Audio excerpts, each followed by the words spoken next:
I'm going to sing a song written by one of the very famous teachers of bhakti, known as an acharya.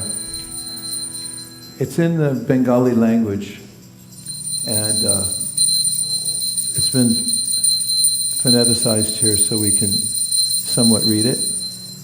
And this song is an exaltation of the Vaishnav. Vaishnav means somebody who worships Krishna. So we make more advancement by honoring the person who's worshipping Krishna than we do directly worshipping Krishna. This is the idea in Vaishnavism. And so he's saying in this bhajan, or song he's written, devotional song means bhajan.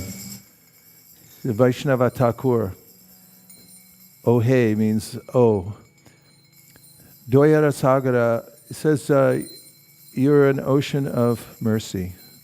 Doya means mercy and Sagara means ocean. E Dasa karuna kori. Please give me your mercy. And throughout the song he's asking for help in overcoming faults and developing good qualities. And he says, without this assistance, I can't make advancement in devotional service, and therefore I'm running behind you, calling out, Krishna, Krishna, please give me Krishna. So it's a call and repeat. So I'll start. And you can see if you can try to follow along. Oh hey, Vaishnava Thakur, Doyara Sagara, Edase Karuna Kori.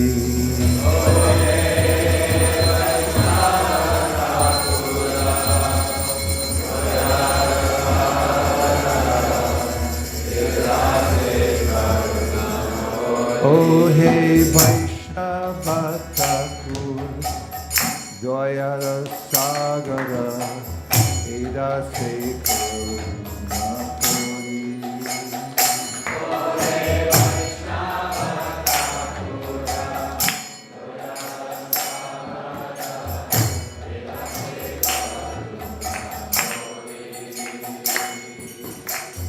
Diya Bharakshaya Shoro he amai, tomara charana dori. Diya Bharakshaya, Shoro he amaya, tomara charana dori. Chaya pega doni, chaya dosha shodhi, chaya guna deho.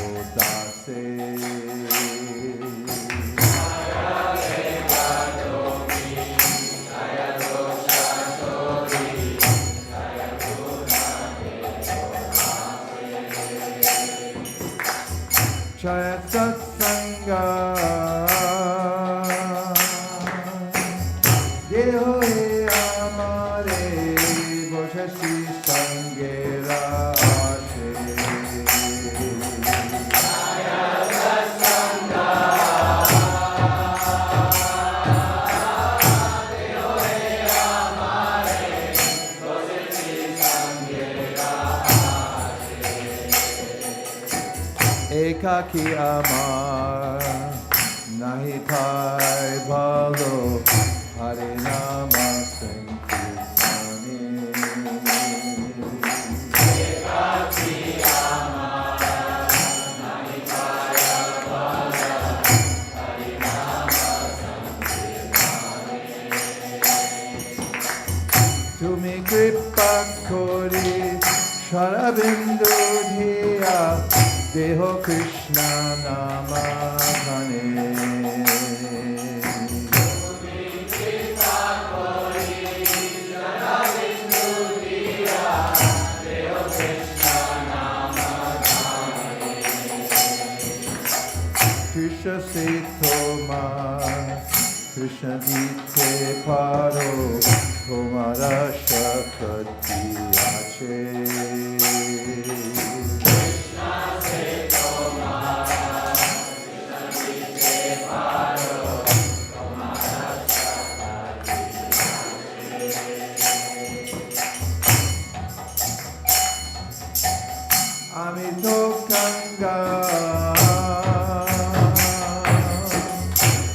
Krishna Boli Data Vapache Pache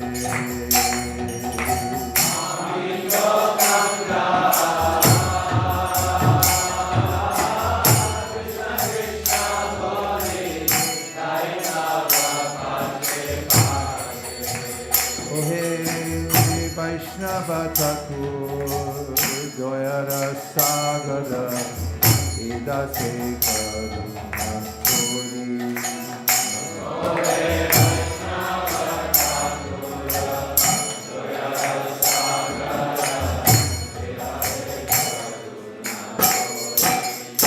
Jaya Vaishnava Thakur Vaishnava Thakur Vaishnava Thakur Jaya Vaishnava Thakur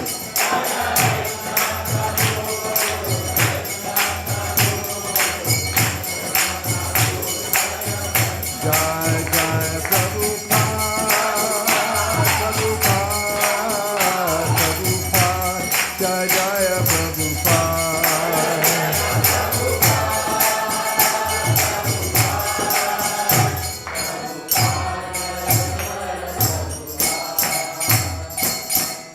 Jai Go Premanande Hari Om. And now, could you please put up the verses for the Shri Guru Vandanam, Guru Puja verses.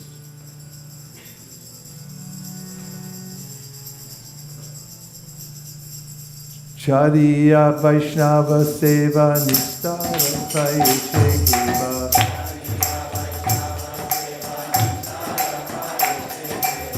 Chariya Vaishnava Seva Nistaya Payeche Kiva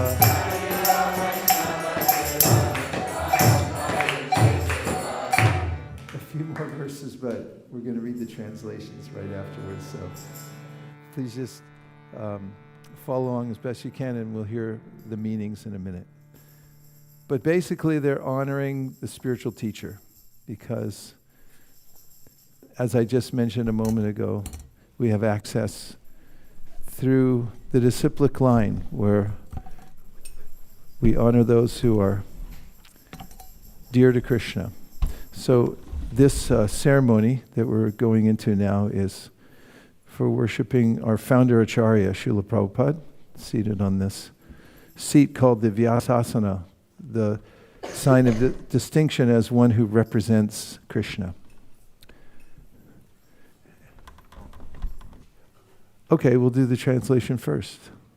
That's a good idea. Well, not a bad idea. Without serving the representative of Krishna, nobody can approach Krishna. I bow down to the beautiful lotus feet of my spiritual master, by whose causeless mercy I have obtained the supreme holy name, the divine mantra, the service of the son of Shachimata, the association of Srila Sarup Damodar, Rupa Goswami and his older brother Sanatan Goswami, the supreme abode of Mathura, the blissful abode of Vrindavan, the divine Radha Kund and Govardhan Hill, and the desire within my heart for loving service to Shri Radhika and Madhava and Vrindavan. O spiritual master, O giver of divine wisdom, O friend of the fallen, you are the giver of your own bliss, and you are the only ocean of mercy. Although dwelling in Vrindavan, you have descended for the welfare of fallen souls like myself, and you are preaching the divine love of Radha for Krishna. Please be kind upon me. O friend of the lowly, O Gurudev, you are the only ocean of mercy. I'm a dull fool and have committed hundreds of thousands of offenses. I've fallen into a dense myriad of sins. Therefore grace me with your mercy so that my mind may be fixed on your lotus feet and on Sri Krishna.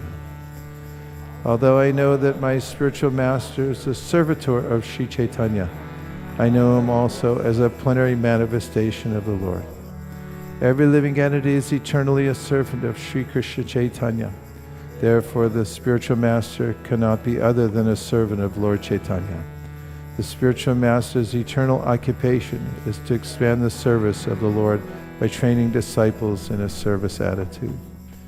According to the deliberate opinion of all revealed scriptures, The spiritual master is non-different from Krishna. Lord Krishna, in the form of the spiritual master, delivers his devotees. The relationship of the disciple with his spiritual master is as good as his relationship with the Supreme Lord. Spiritual masters always represent themselves as the humblest servitors of the personality of Godhead. But the disciple must look upon this spiritual master as a manifested representation of Godhead. One should know the instructing spiritual master to be the personality of Krishna. Lord Krishna manifests himself as the Supersoul and is the greatest devotee of the Lord. The initiating spiritual master is a personal manifestation of Srila Madan Mohan Vigraha, whereas the instructing spiritual master is a personal representative of Srila Govindadev Vigraha. O my Lord, transcendental poets and experts in spiritual science could not fully express their indebtedness to you, even if they were endowed with the prolonged lifetime of Brahma. For you appear in two features, externally as the Acharya and internally as the Supersoul, to deliver the embodied living being by directing him how to come to you. The lotus feet of our spiritual master are the only way by which we can attain pure devotional service. I bow to his lotus feet with great awe and reverence. By his grace, one can cross the ocean of material suffering and obtain the mercy of Krishna. Our only wish is to have our consciousness purified by the words emanating from his lotus mouth. Attachment to his lotus feet is the perfection that fulfills all desires. He opens our darkened eyes and fills our hearts with transcendental knowledge. He is our Lord, birth after birth. From him ecstatic prema emanates. By him ignorance is destroyed. Vedic scriptures sing of his character. Our spiritual master is the ocean of mercy, friend of the poor, and the Lord and master of devotees. O Master, be merciful unto us. Give us the shade of your lotus feet. Your fame is spread all over the three worlds. And now we're going to sing what we just recited in the original language. Sri Guru Charana Padma Kevala Bhagati Sadma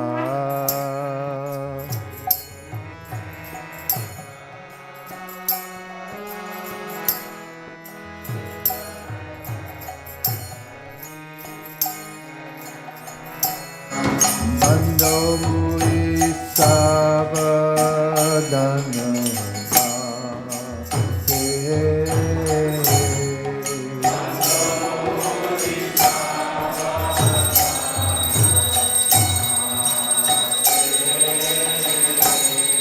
Jahara Prasare Bhai Bhavato Yaja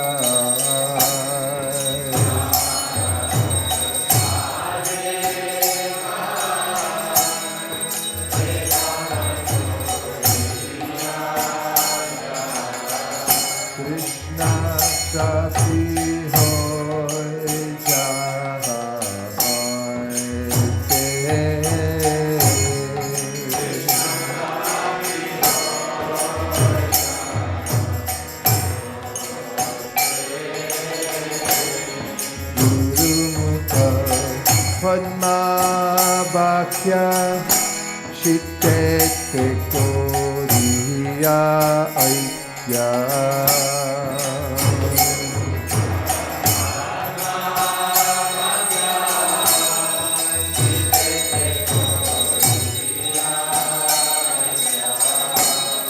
Guru Mukha Padmabhakya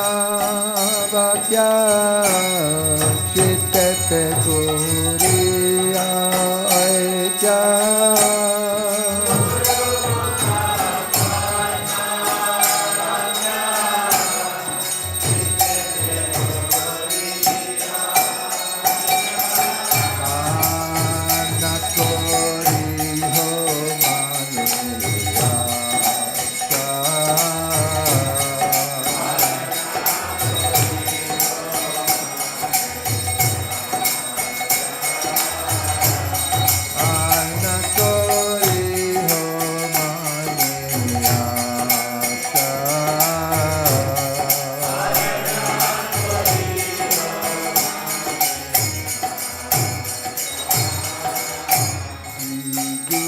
charane rati Uttama gati.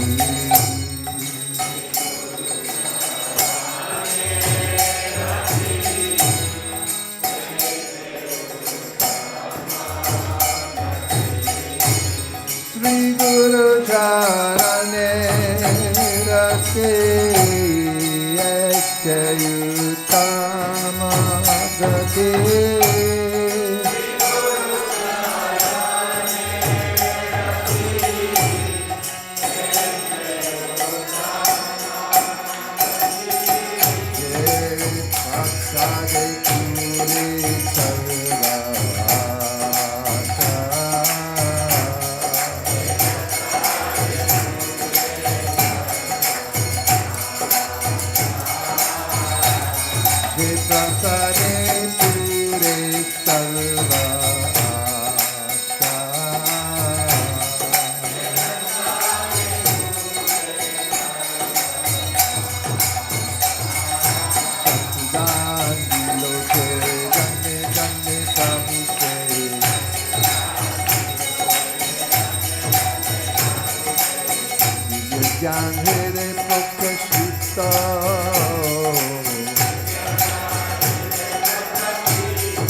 Namaste Saraswate Deve Gauravani Pracharine Nirvishesha Shunnavadi Paschatya Rishakarine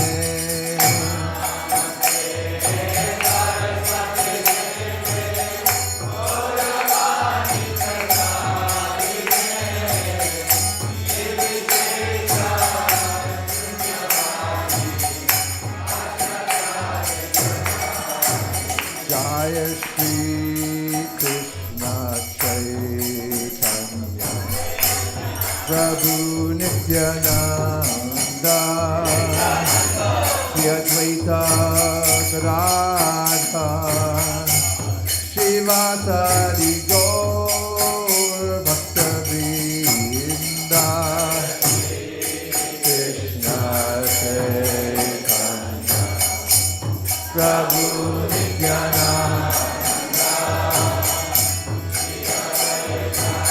Gadadhar Srivasadi Gaur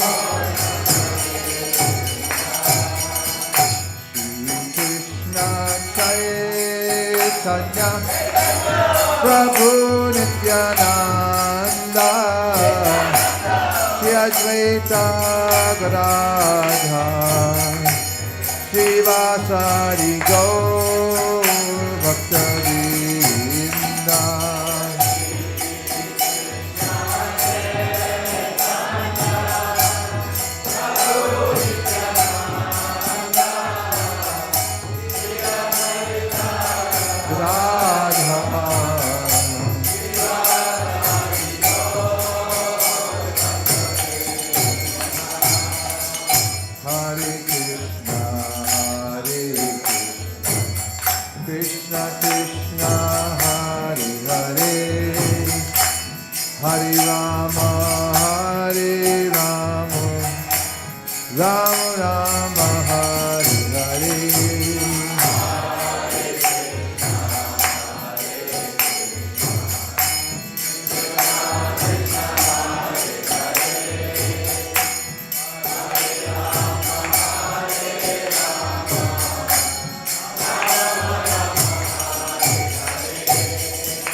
Hare Krishna, Krishna Krishna, Hare Hare, Hare Rama, Hare Rama, Rama Rama, Hare Hare. Krishna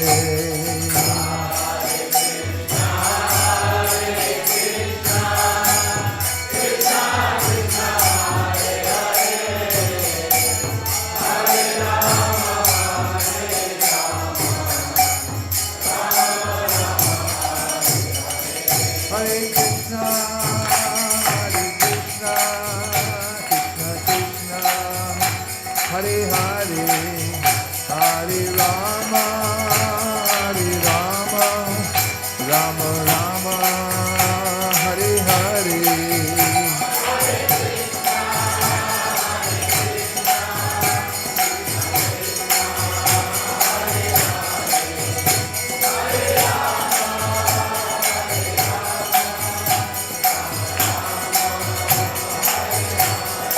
Hare Krishna, Krishna Krishna, Hare Hare, Hare Rama, Rama Rama, Hare Hare.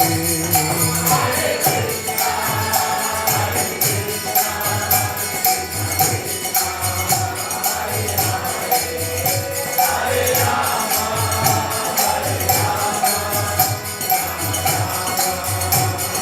Rama Rama, Hare Hare.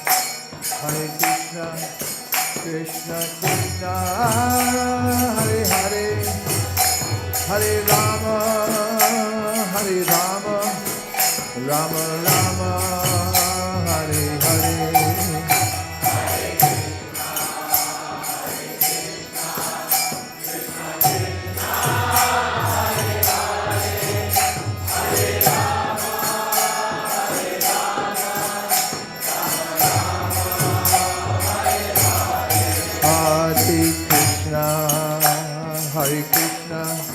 Krishna Krishna, Hare Hare, Hare Rama, Hare Rama, Rama Rama, Hare Hare.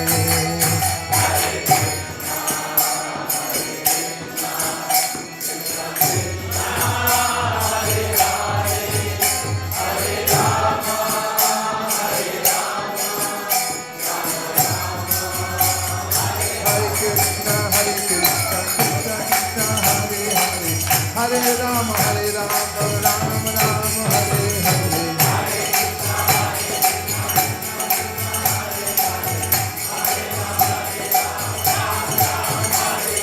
Hare Krishna, Krishna Krishna, Hare Hare. Hare Rama, Rama Rama, Hare Hare.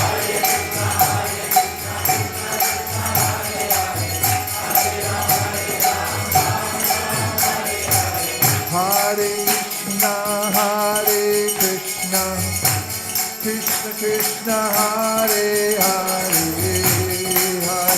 Rama, Rama Rama, Hare Hare.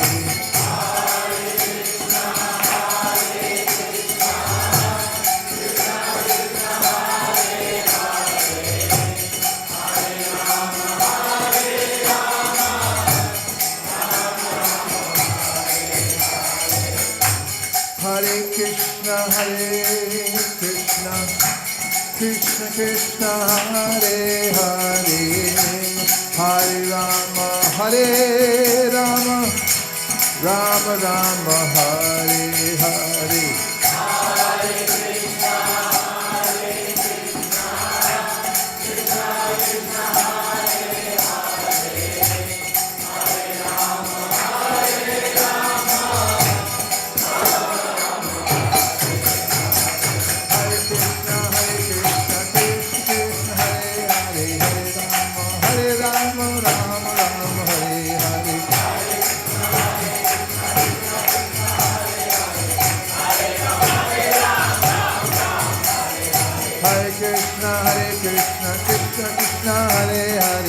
Hare Rama, Rama Rama, Hare Hare.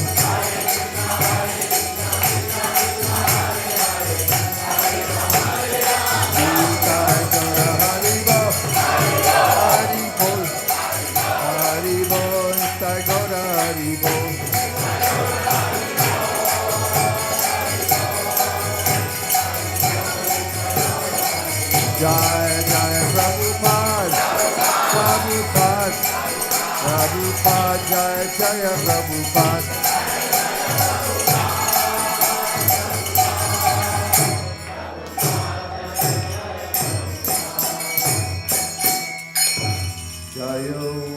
Vishnupada Paramahamsa Parivrajakacharya Shtotar Satyashishi Maharaj, His Divine Grace A.C. Bhaktivedanta Swami Maharaj Srila Prabhupada Ki Jai.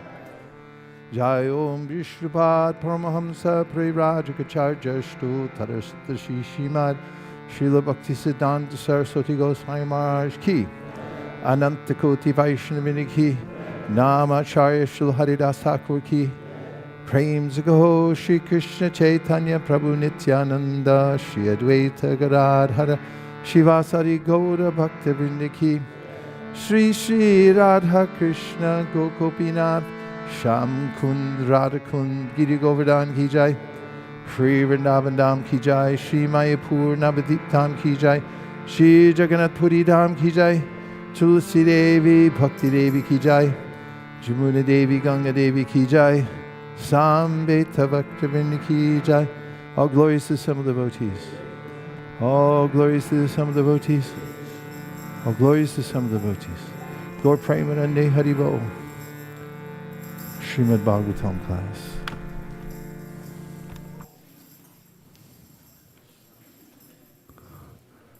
Hare Krishna.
We'll just take a little time for some discussion, but preceding it, we'll have another bhajan. The word bhajan comes from the word budge.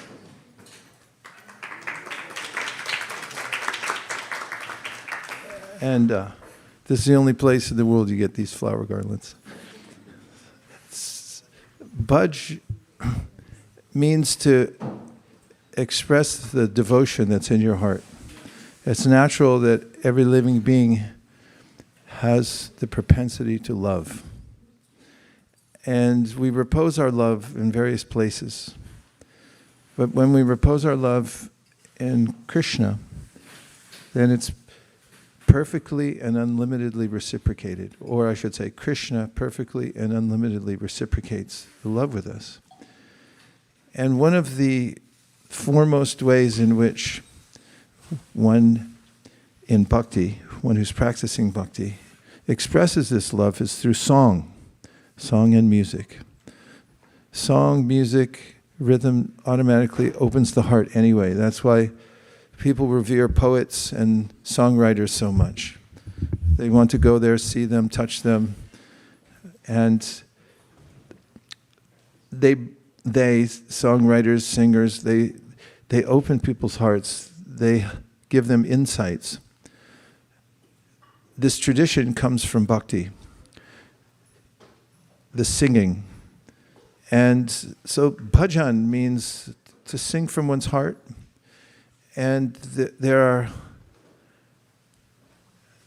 thousands and thousands of songs written by self-realized souls.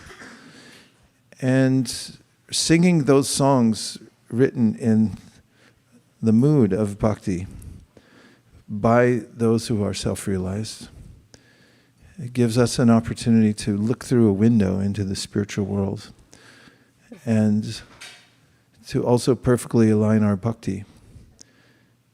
And so this next song is written by the same author as the first song we sang this morning, which was started with "O Hey Vaishnava Thakur," which was honoring those great souls, the men and women who are absorbed in pure devotional service. And then this song was written by the same author named Bhaktivinoda Thakur. And song is an expression of the various relationships in the spiritual world. So spiritual practice means relationship. We are eternally connected to Krishna. And we can enter into a devotional relationship with Krishna. So this song talks about various devotional relationships. Can we see it? Starts Jaya Radha Madhava Kunja Bihari. It's talking about Krishna in Vrindavan. And Gopi Jana Ballabha Girivaridhari talks about how he consorts with his various devotees in Vrindavan. He's also named as Giri, which means hill or mountain, Varadari, the one who lifted Govardhan Hill. Yashoda Nandana Vraja Jana Ranjana means that his loving relationship with Yashoda and Nandana, who were ostensibly his parents there in Vrindavan. And Jamuna Tira Vanachari, one who performs his pastimes by the Jamuna. The Jamuna is a sublime river in Vrindavan, which evokes this spiritual sentiment. And so we'll sing this song, and then we'll have a discussion on the Srimad Bhagavatam. How's that sound? Okay.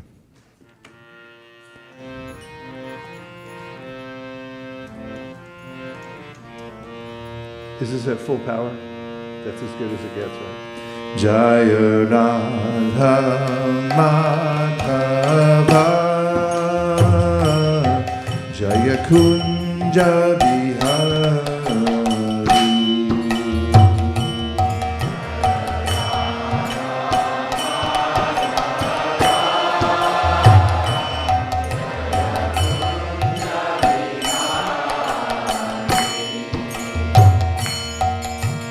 Gopi Channa Vallabha Jaya Girivardhari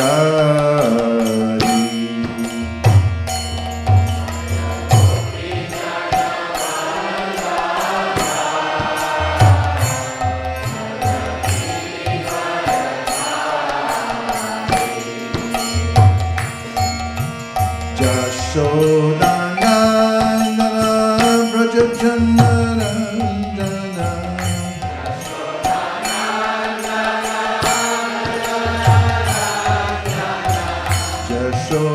Jashodanandana Vrajachandarandana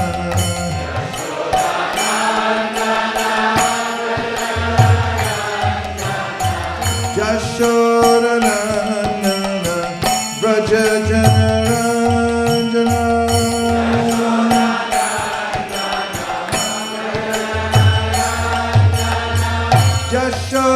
Jashodanandana Vrajachandarandana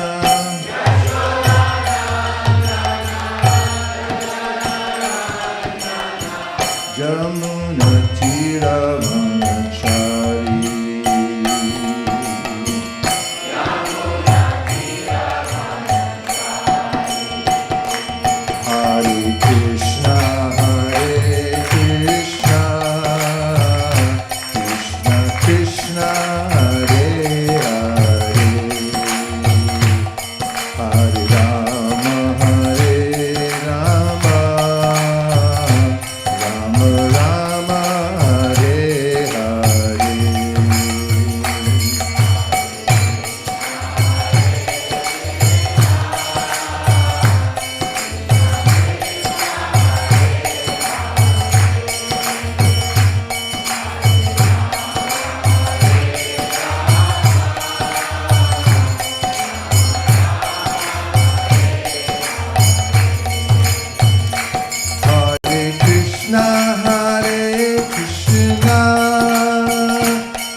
May I please have a Srimad Bhagavatam, third canto, with Satam Prasangam Mama Virya Sambido. So here's a mantra for you that's famous and in other ages was chanted again and again by sages. I'll say one word at a time. If you'd like, you can repeat and enter into sagedom. Om Namo Bhagavate Vasudevaya. Om Namo Bhagavate Vasudevaya. Om Namo Bhagavate Vasudevaya.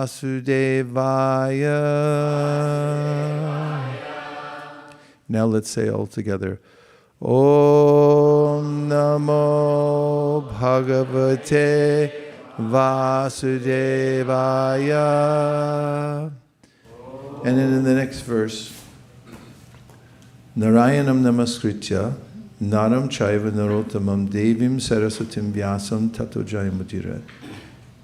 You'll find in the culture of bhakti, when you get into this context of discussing the pastimes of Krishna, the philosophy of Krishna consciousness, there's a preamble. And the preamble is to set the mood and create auspiciousness, to honor those who have given it to us. There's the giver and the gift. And we honor first the giver, then the gift. And so we have this verse, which is saying what I just said, that before we recite the Srimad Bhagavatam, which is our very means of conquest. And what does that mean? It means that we're in a fight for our lives here in this world. It's a world of suffering.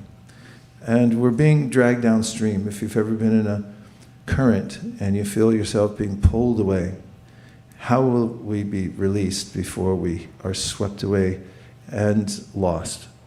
Well, we need help. That's one of the main ideas in bhakti. Please help me. I'm drowning. And so how will we have a conquest over our own impulses and the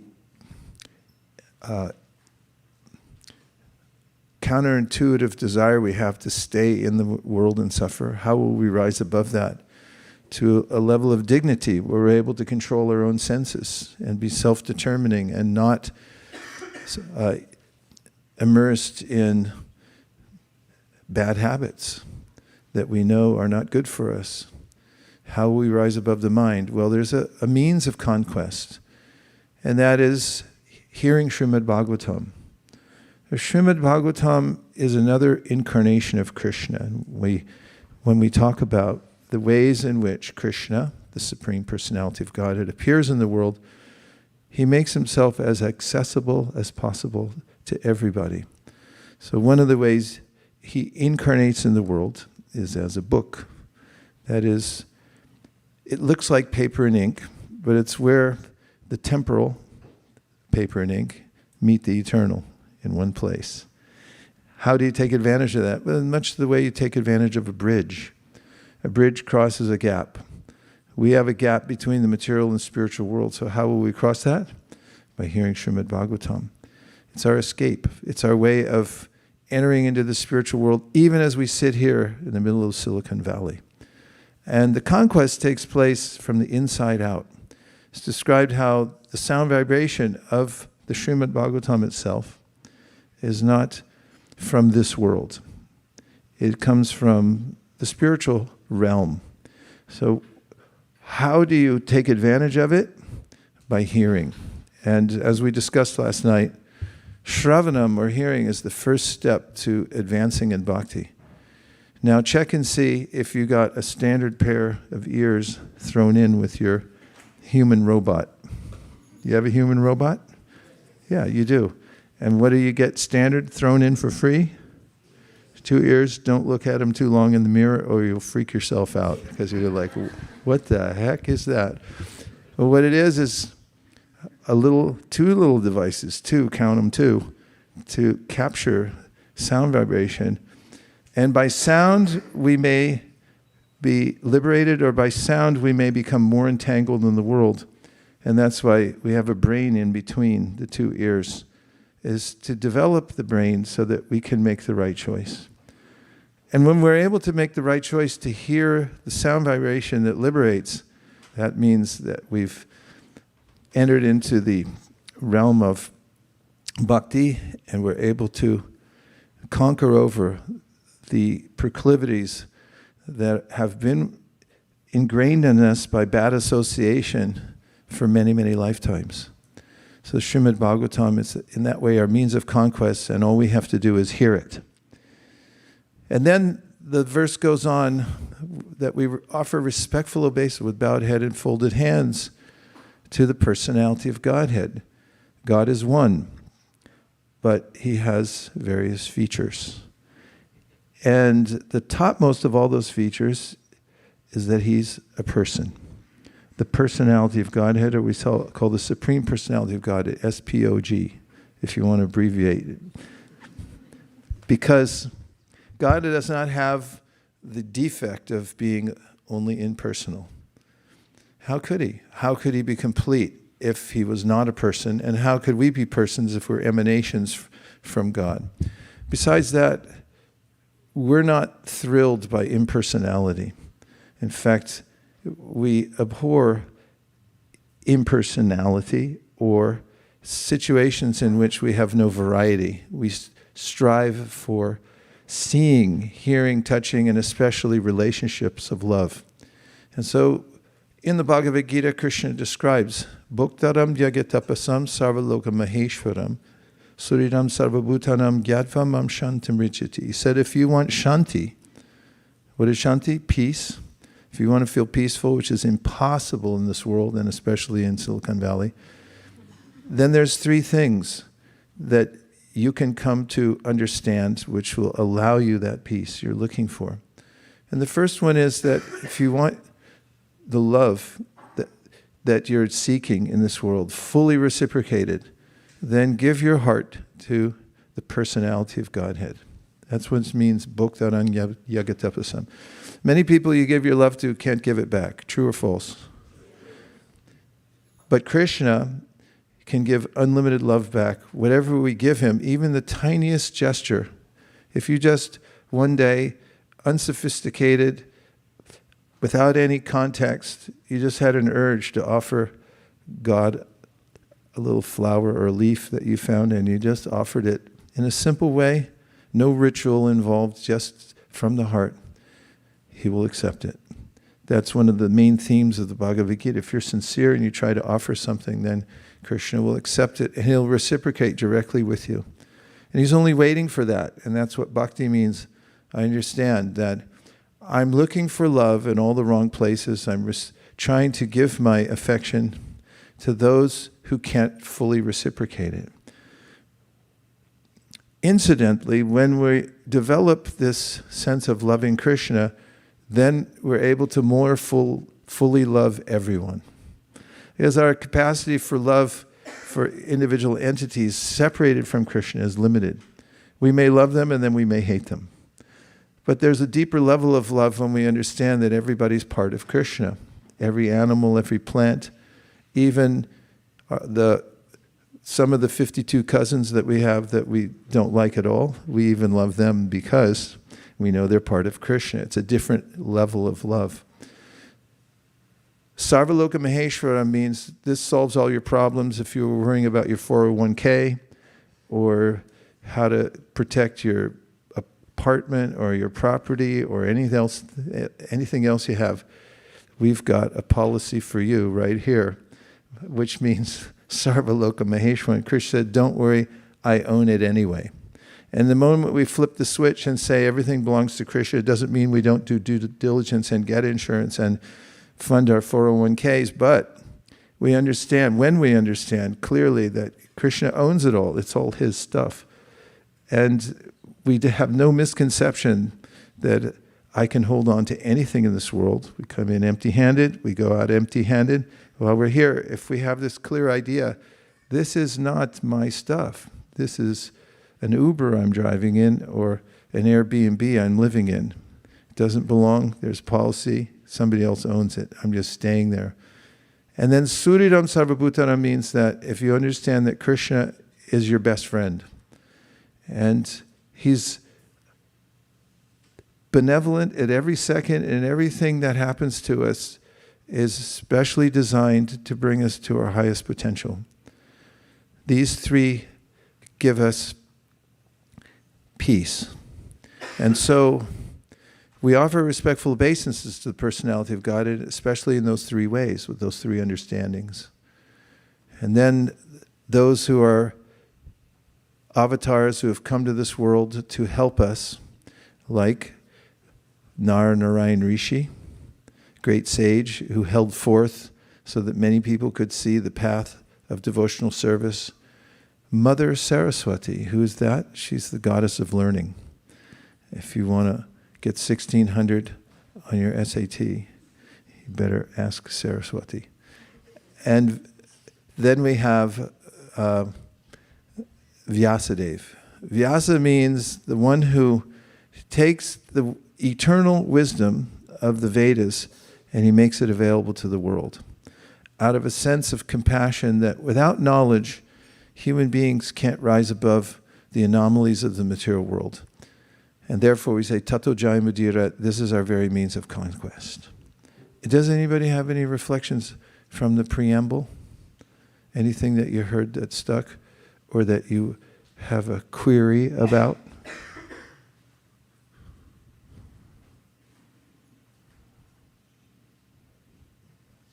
What's one thing you heard? Yes.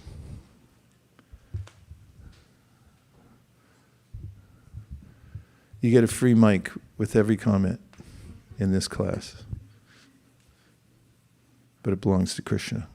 Okay, go ahead. Hare Krishna Maharaj, thank you so much for this detailed explanation.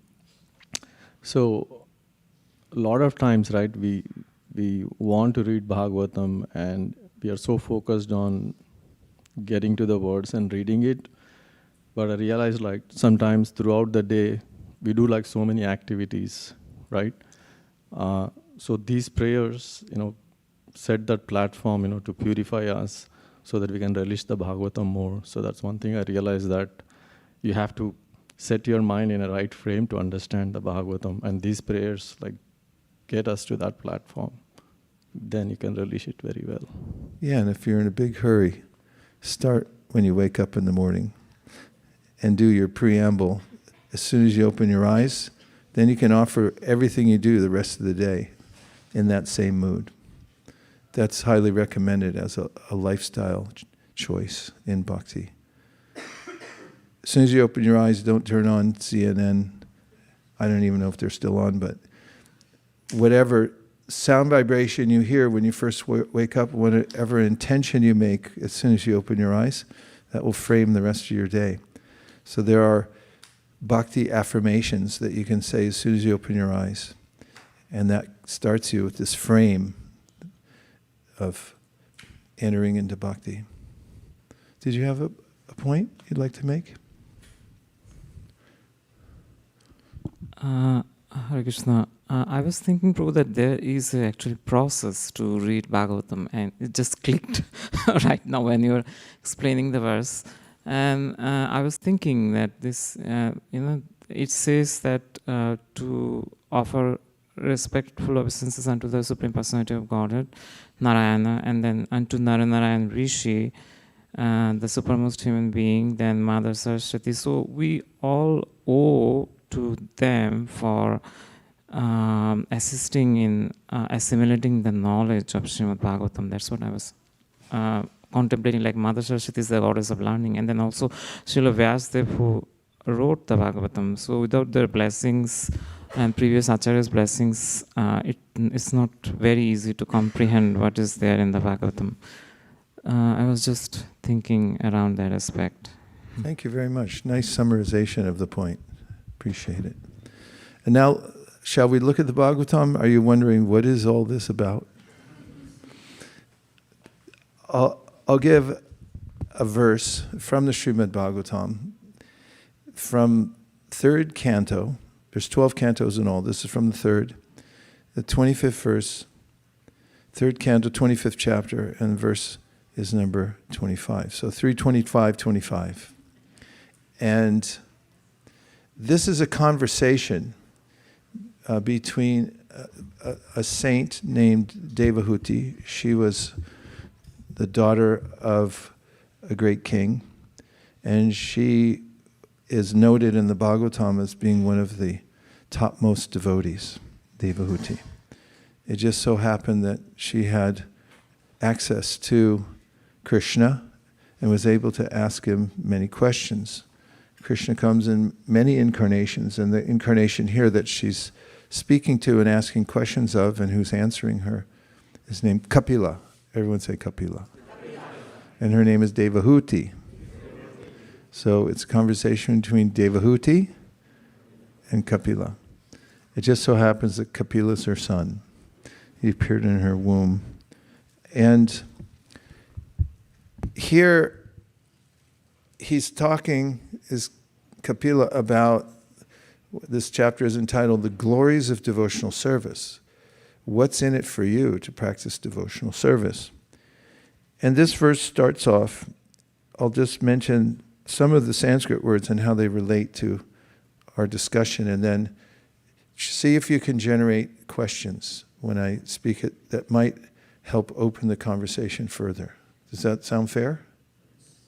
Free microphone for every question, and if you ask a bad question, we have $100 for you. Okay, so the first word in the verse is satam. And the idea behind this is that it means somebody who lives in truth, sat. The satam means the group of people who are interested in knowing and distinguishing reality from illusion. In the Bhagavad Gita, Krishna talks about the ways in which there are different energies. We talked about that last night briefly.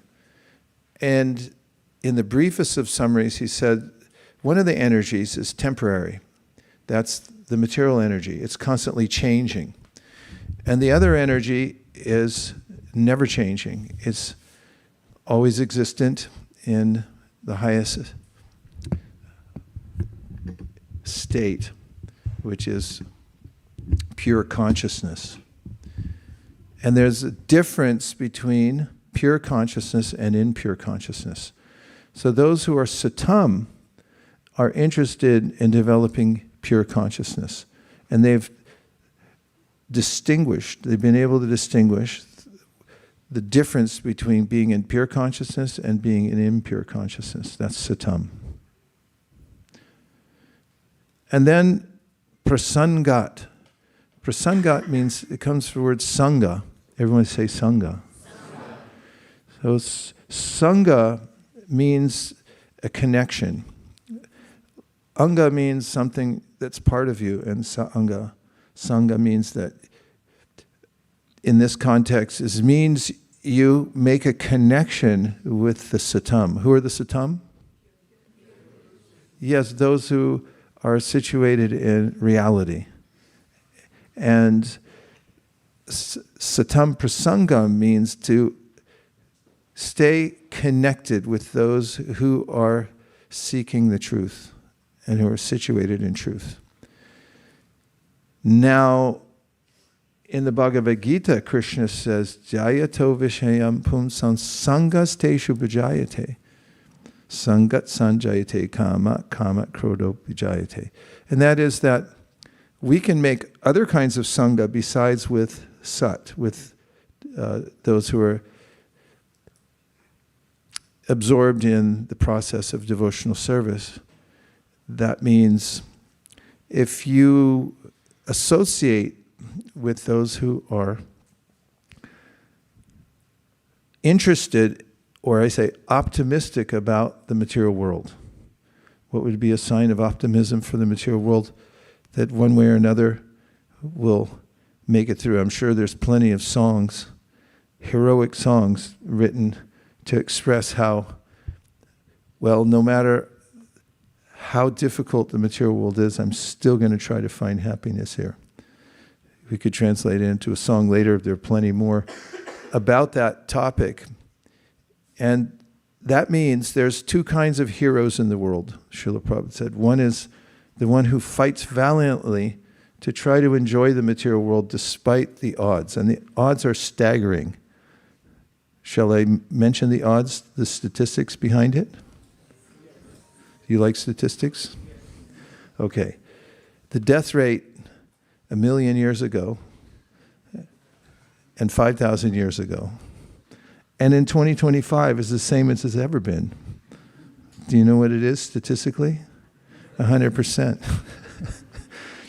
Therefore, anything we conquer in this world, any way in which we prevail in this world, will be erased by the most drastic of all situations we have in our life, which is death.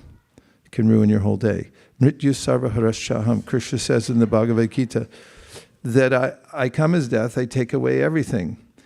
So a wise person, Krishna says in the Bhagavad Gita, doesn't put a stake in the material world. He says, Yehi samspashicha bhoga dukkayonaya evite, which means a person looks at the world and says, aha, it's temporary, so what can I do with it? I can use everything here as paraphernalia to serve Krishna, bhoktaram yagatapasam. And that way you score huge points, eternal points. On the other hand, he says, if you try to grab onto the material world and hold it and say, this is mine, you're going to lose. Because it has a beginning and an end.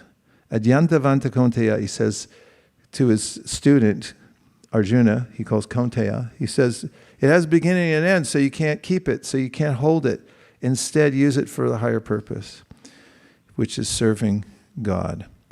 And if we don't have that information, or we don't heed that information, then we may have we maintain an optimism about one way or another holding on to the material world, then we'll be disappointed. So those who are optimistic about the material world are called asat. They're not interested in the truth. They'd rather stay asleep, despite the fact that the writing is on the wall. So the verse goes on, and it talks about how when you associate with sat, or devotees, the sound vibration is what matters. In the association of those who are optimistic about the material world, you're going to hear a different, categorically different kind of sound vibration than you hear in the association of satam, or devotees. What might you hear in the association of devotees? Just by your experimentation so far in being around devotees. Yes? What might you hear? You might hear Hare Krishna. So Hare Krishna is not a material sound vibration. It's a prayer to God, and that's what you're going to hear. You also might hear something like we're talking about today, Srimad Bhagavatam, the topics. And on the other side, there are unlimited topics to discuss. When I was a kid, there was 2 channels on television, and you had to walk across the room to change the channel. And nowadays, there are at least 1,000. Am I exaggerating? You can buy at least 1,000 channels. There's a wedding cake channel. There's probably a goldfish channel. There's a channel for everything. And you can just sit there and click. So there's lots of things you can listen to, hear about, sound vibrations that you can absorb yourself in.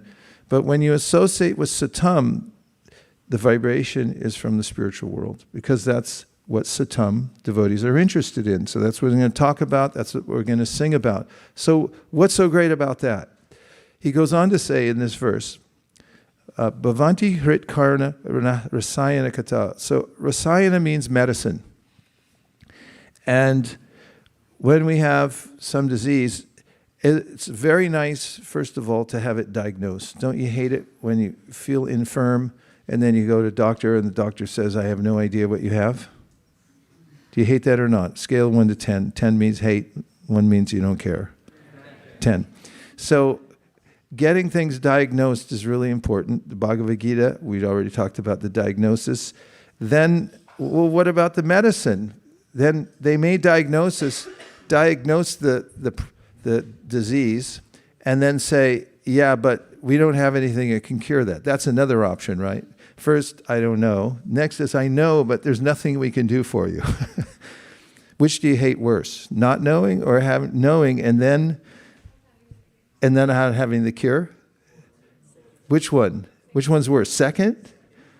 Yeah, that's horrible. We can help contain it, but nothing we can do about it. So the third option is you meet the doctor diagnoses, and then she says, and I also have the cure. How do you like that compared to the other two? The answer is a lot.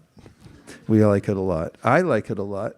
I've had, physical problems before. Go to a million doctors. They tell you all kinds of stuff, and I just knew they were guessing. And I finally met somebody who said, I know what it is. I can cure it. And I said, no, you can't. He said, yes, I can. And cured it. And that's a happy day. So this is a happy proclamation in this verse, which is Satam prasangam avirya sambido bhavanti karna rasayana katha. It's like, we know your problem. We have the medicine. You could take it. So what's the medicine? The medicine is taken in a special way. Different medicines are taken in different ways. I won't go into all the details, but there's a way in which this medicine goes into the ear. And that comes back to why we have these two things. They're portals for taking medicine. So what is the medicine? It's the Katha, the chanting of Hare Krishna, the sound that comes from the satam. So if you're around the devotees, you'll hear music, and it's bhajan. It's devotional music. You'll hear Hare Krishna, which is Krishna directly incarnated in his name. You'll hear Srimad Bhagavatam readings. All these kind of things go into the ear. And where do they go from there? It says Bhavanti Hrit. Hrit means the heart. So it goes from here, you take it yourself. Then it goes here into the heart. And it cures the disease that holds us down in the material world. And that's described as pa, ba, ma in the Sanskrit alphabet. Maybe I shouldn't say it because it's too heavy. You can't handle it, right? I'm not convinced. Only 3 people said they can. Everybody else is freaking out. They're going like, what are you going to tell us? Pa, ba, ma. Pa means that you have to work hard in the material world no matter who you are. As soon as you're born into any family, whatever it is, they got a trust fund for you, or they're coaching you how to push a rickshaw or something, because you got to work hard once you come into the world, because we come into the world as debtors. This is called karma. Karma means a cosmic debt that we have to others, and you got to pay it off. So as soon as you're born, they're going, come on, start walking. Now see that sign over there that says school? Get in there. You got to learn how to earn a living. And it doesn't end. It never ends. Pa. And how hard do you have to work? Pa means finial. Sanskrit, it means that foam comes from your mouth. How hard are you working? Well, let's take a look at your face. No, not hard enough, because foam isn't coming out yet.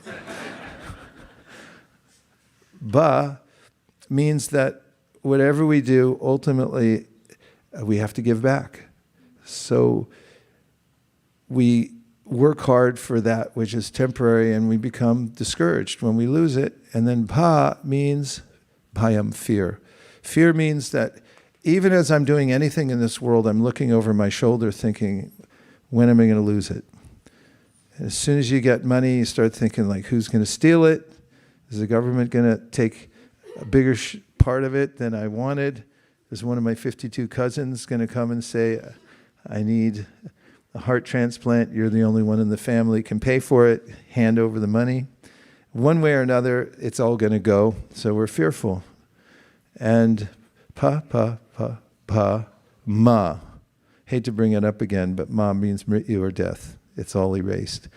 That's called the path of the material world. But when you take the medicine that comes from associating with devotees, then it becomes, wait for it, instead of pavarga, that's what's represented by those syllables I just pronounced, it becomes apavarga. Everyone say.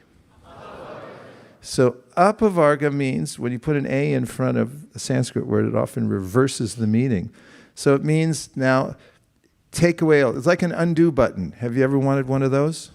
Have you ever done something and you thought, I wish I could undo that? And if somebody gave you a little undo button, you said something you shouldn't have to somebody, right? And then, like, how am I going to take this back? Well, you can't unless you hit the undo button. And the way Krishna describes our sojourn in the material world is we've done a lot of stuff that we wish we could have taken back. And so you get an undo button here. You're on the path of pavarga, but if you take this medicine, then it puts you on the path of apavarga. It means it reverses all the anomalies we just mentioned, pa-pa-pa-pa-ma. And you're on an upward trajectory to the spiritual world. How's that happen? Take the medicine through the ear, goes to the heart, reverses the whole process. And then he goes on to say, Tajjoshanat ashwa pavarga vartmani, which means that very quickly this happens. It's not that ashu means quickly. It happens, it's noticeable. Like some medicine you wait around, like Ayurvedic medicine. You got a thing and then it's like, how long is it going to take? Like 3 years before you'll notice anything. Plus you have to eat soft food for 3 years. Then maybe you'll notice it. No, Ayurvedic medicine is excellent for many things. All the Ayurvedic doctors out there. I take it myself. So, how fast does this work? Practically immediately. You can experience it for yourself that you're getting relief from pavarga. Your heart changes. In the association of devotees, you hear the sound vibration. It gives you a sense of perspective of the world, of yourself, and it helps loosen those barnacles that have grabbed onto you and won't let go. And you start to feel lighter and happier. And then finally in the verse it says, Shraddha, Ratir, Bhakti, Anukramishati. So the last word in the verse is Anukrama. So krama means to step or to move forward by stepping. And anukrama means there's a process that will unfold in your life one step at a time when you associate with devotees and you hear the transcendental sound vibration, anukramishati. And what is it? It's mentioned in the 3 words preceding it. So shraddha, everyone say shraddha. Da, the ending of shrad, is an active verb. It means where you place something. And shrad means your heart. So have you ever heard the phrase, you got to put your heart into it?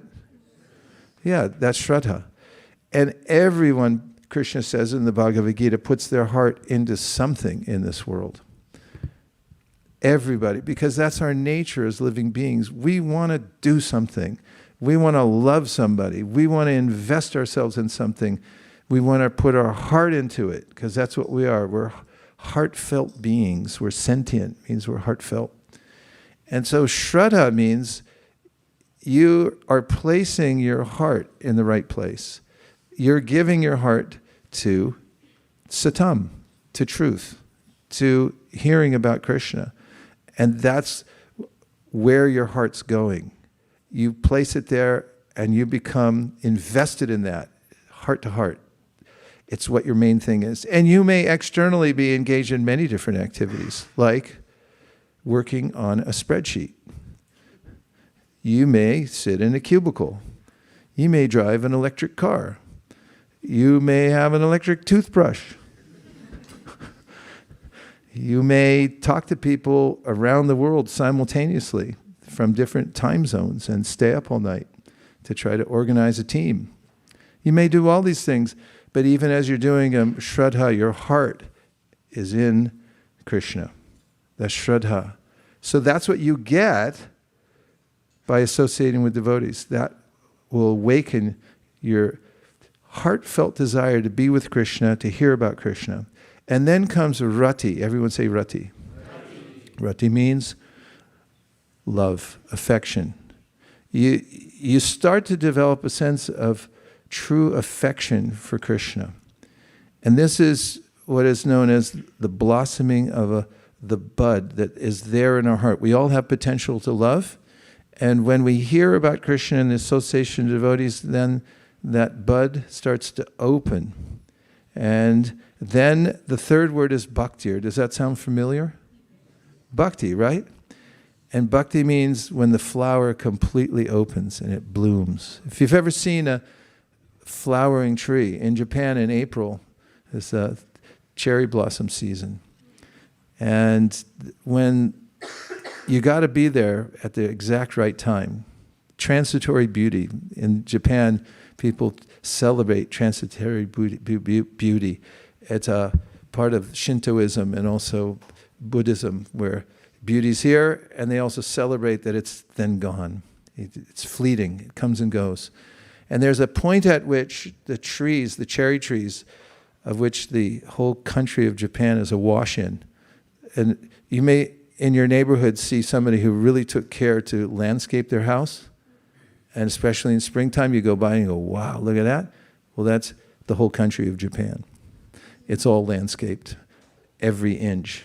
So in the springtime, when all the trees blossom, especially the cherry trees, and they're at their pinnacle of blossoming, it's called mankai. And if you look at that tree, you just go, I'm not leaving. I'll just stand here. People fly to Japan just to see, try to time it so they can be there to see the cherry trees fully blooming. And that's bhakti. Bhakti means when the heart completely opens and it's full bloom, then you can hold a festival. Invite everybody over, feed everybody, go out and dance in the street because your heart is now open. You've achieved the perfection of life. Perfection of life is not to be miserly. It's not to be sad all the time because I have no prospect. It's to understand that I have complete prospect in life and everything's possible just by associating with devotees and hearing the transcendental vibration that comes from Srimad Bhagavatam, from Hare Krishna. And from that, Anukramishriti, step by step, I'll notice the unfoldment of what is called by Sri Chaitanya Mahaprabhu in his Shikshashtakam is very concise teachings about devotional service and chanting Hare Krishna. He calls it the opening, the blooming of the white lotus of good fortune. Now I ask you, would you like to have the blooming of a white lotus of good fortune, even if you don't know what it is, in your life? Yeah, that's one of those things you just say yes. You know, it's like, how would you like the white lotus of good fortune to bloom in your life? And you're like, yes, okay, I don't know, what is it? But take it first. My hand was up first. You could see. That's what we want. Everybody wants it, but we're not getting it. So there is a process. It's called bhakti. And satam prasangama maviri sambhivod. It's such a clear verse. It's not so hard. It's simple. It's just we have to keep association with those who already have their vision fixed on the ultimate goal of life. They work in companies. They drive cars. They don't live necessarily in a cave. They're interacting with the world in every which way. But their heart is absorbed in the ultimate goal of life.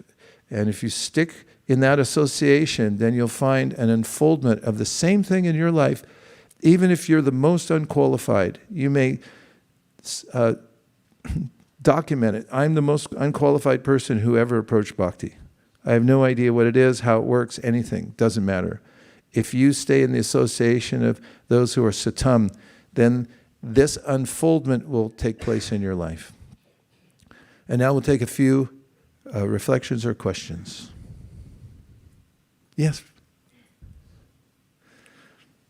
We promised a free mic with every question and $100 for a bad question.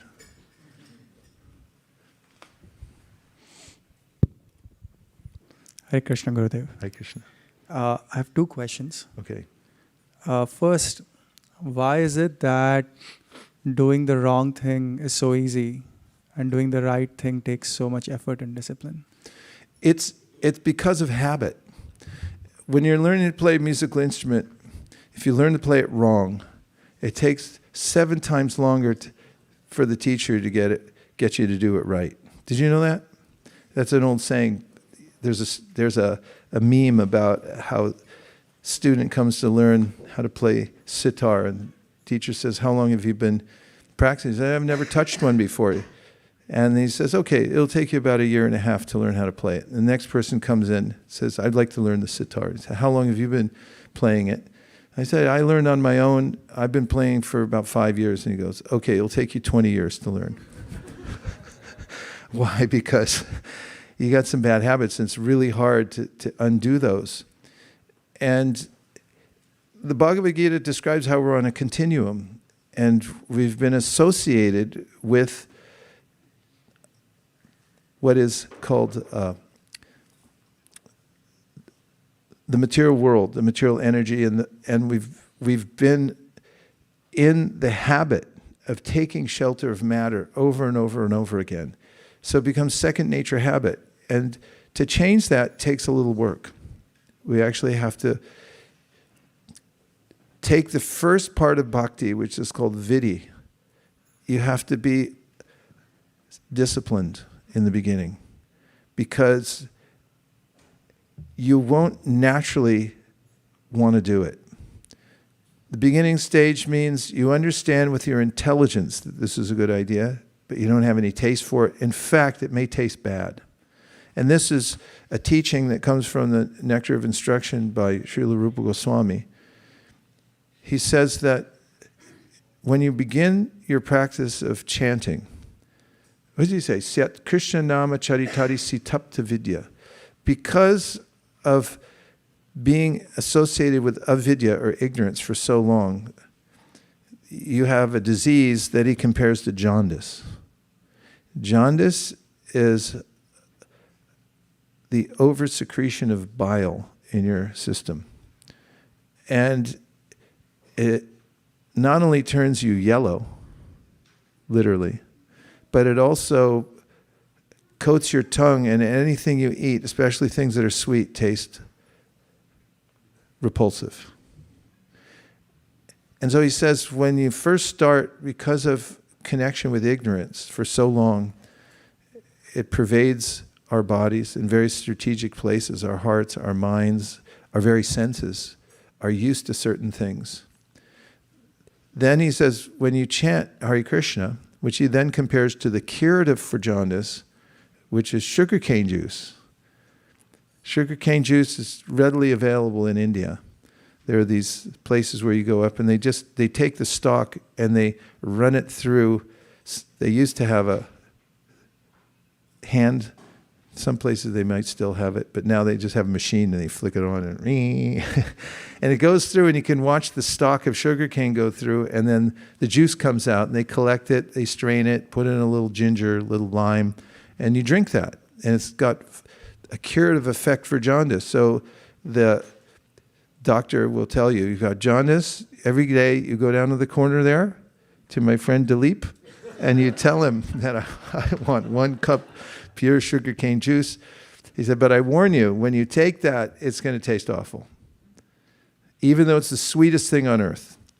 And so you start drinking, and you're thinking, this does taste terrible, but I trust my doctor, it's going to cure.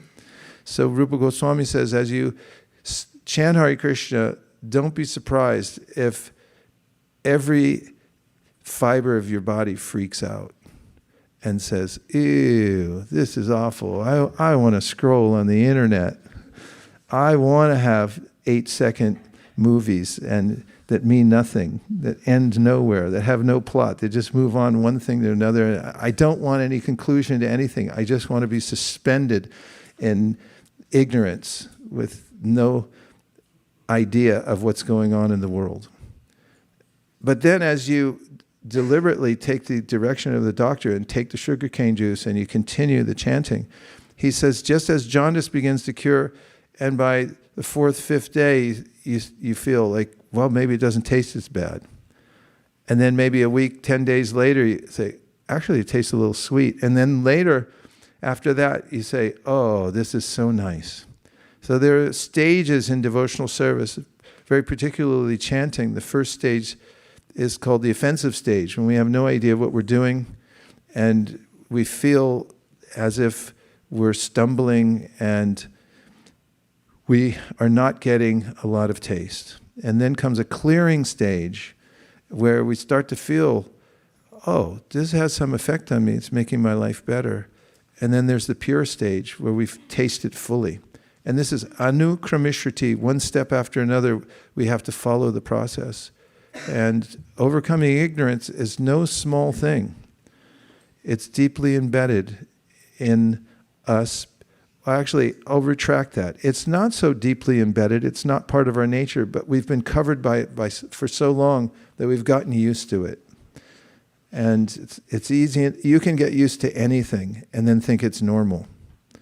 As we notice various phenomena in the world, sociologically, politically, everything, people just get used to being a certain way and they think that's everything. So we're like that in the material world, and it takes time in the association of devotees and taking the medicine to reawaken. Sorry, can't give you $100. Okay, let's see if there's another question. Bali Mardam Prabhu, and he's already got a microphone. Thank you to Radha Kripa, he's expert. He gave it to you? Okay. So actually you answered partly my question, which was about was the Anukramishati, means following the order, like Shraddha, Ratir, Bhaktir, Anukramishati. So why not it is said just you develop love of Godhead, means because you are meeting Satam Prasangam, right? You are meeting a pure devotees. Just like in Chaitanya Charitamrita, Sadhu Sangha, Sarva Shastra Kaya, Lava Matra, Sadhu Sangha, Sarva Shastri Vai. So here at least giving a hope that lava means fraction of the second. But here it looks like he's giving an example of sadhana bhakti. Means you do just like Brahma said in Brahma Samhita, krame krame bhavet prema. So I just wanted to understand what does the anukramishati means, and how do you relate to ourselves? Let's say you come for a year, then you develop Shraddha, or either a timeline, or how do we judge ourselves? Thanks, Bali Prabhu. No $100 for you. Great question. Some of it is semantics and is relative, because in this verse we also have ashu. Very quickly this will happen. And as you mentioned, a verse in Bengali says, Sadhu Sangha, Sarva Shastrika. Lava Matra means in a 14th of a second you'll get this. It doesn't define this as pure love of God, but it does say that you'll get a dose that's powerful enough to bring you to that level. So in various scriptural utterances, there are descriptions of time, that things happen all at once. And as an example, in describing how one becomes free from the influence of one's past karma, as described, aparada palam papam, kutam bijam palon mukam, krame naiva priliante Vishnu bhakti ratatmanam. This is a verse from the Padma Purana that describes how when you take to bhakti, you become free from all kinds of karma. And there are different types of karma, there are different stages of it. There's, just like with a seed, there's pre-seed. Maybe that's where that comes from. Doesn't. Pre-seed, then there's the seed sprouts, and then it grows, and then it becomes a plant, then it bears fruit. So all those are different levels of karmic reaction that grow and cycle in our lives that keep us in the material world. But it says, Vishnu Bhakti Ratatmanam, when you take to the process of bhakti, all of those are obliterated. Then there's a subtlety to the description, and that is, do they get destroyed all at once, or do they get destroyed in stages? And one of the commentators on this says, it's just like if you take a stack of 1,000 lotus petals. Does anybody have a stack of 1,000 lotus petals? We can demonstrate if you do. But imagine if you put them together, and then you take a long needle and you push it through. As you're making a garland for Krishna with 1,000 lotus petals, you push the needle through. he says, you could say it went through all at once. But then he says, but actually, if you look at it scientifically, it went one by one. So in the semantics of this, step by step, anukramishruti means it happens ashru, all at once, immediately, but there are stages that you go through. However, there is a way in which, although these stages are mentioned in various places that one develops bhakti, through which one develops bhakti, beginning with shraddha and then sadhu sangha. All these things, you know what shraddha means already, right? It means your heart's in it. And then sadhu sangha means you want to associate with devotees. And then bhajana kriya means, as Bali was mentioning, you have to apply yourself with your intelligence because you don't have a taste yet. And then you come to what's called nishta, or anartha nivritti, where you notice that you're getting rid of bad habits. And then you come to nishta, which means steadiness.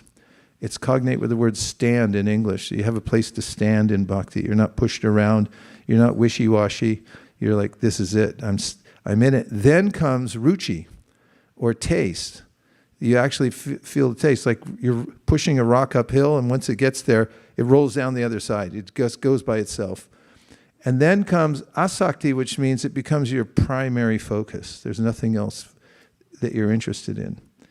And then comes bhava, the heart begins to melt, and then prema, which is the ultimate goal, a pure love for Krishna.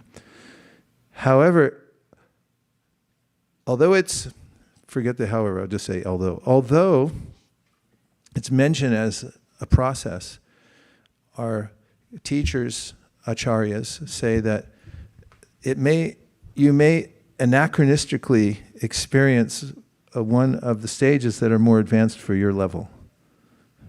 Do you understand what I mean? You may be a beginner. And you're just starting bhakti, but suddenly have an experience of something like ruchi. That, oh, this is the best thing I've ever had. The taste is there completely. Or maybe even higher than that. Something along the lines of what's called bhava, where your heart melts. And that's known as a free sample. When I lived in Chicago, there was a company that used to help sell candy when it first came out. So what they'd bring, they had these young people come out, and they had these big platforms that they'd wear around their neck with a bunch of candy bars, but they weren't regular size, they were just mini. And there'd be a lineup of people down the block to get their little free sample of the new candy bar that had the logo on it and everything. And if they went back and said, give me another, they'd say, sorry, you got to go buy it now. And in a similar way, we find in Bhagavatam, someone who's just starting off in bhakti may get a free sample of a higher state of experience in bhakti as an inspiration. So it's not so pedantic that you just say, okay, this period lasts this long, that period lasts. There's a general idea for that, but there's also a way in which you may get an experience beyond your years. That happened with Narada Muni. You can read that section. And another time when Narada was just a little boy, he got sadhu sangha, or association with devotees, and he heard from them for 6 months. And as a 5-year-old, he became enlightened. He was in a one-parent family. After the sages left his house, his mother died. There he was all alone. He came from a poor family, poor neighborhood.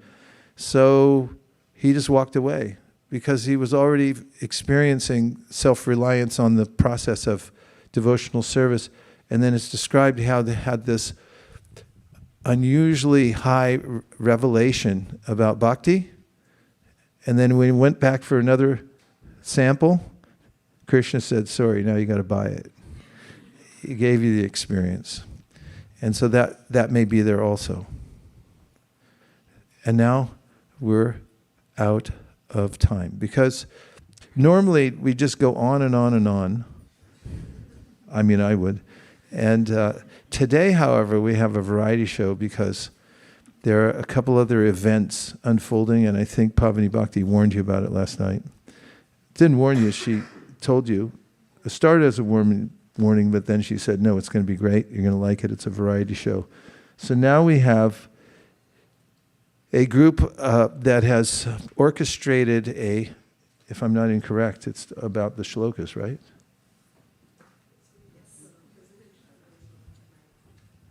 Those are at night? I see. So the youth presentation is now. So now we're going to bring out here somebody from the younger generation who's going to talk about bhakti in a brief presentation. Thank you very much, everyone, for your kind attention, and TBC, to be continued. Hare Krishna.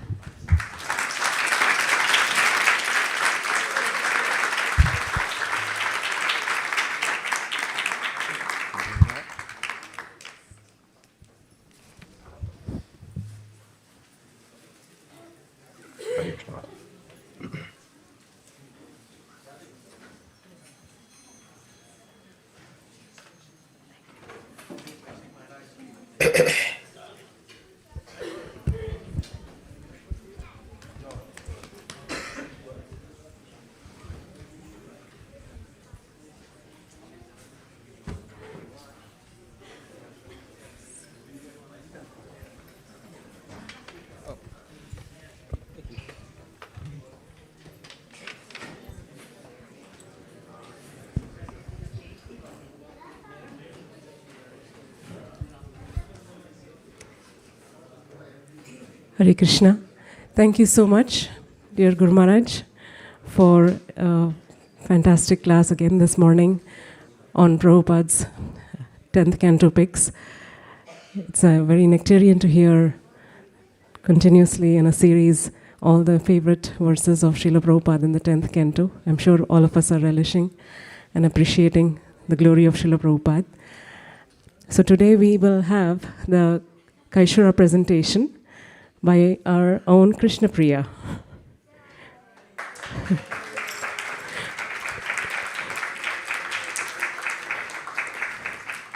And today also marks the 60 years of Srila Prabhupada's stepping on this land of America. And it's very auspicious. And as Krishna desires it, Krishna Priya has selected this topic unintentionally, but it's very well fitting to this occasion.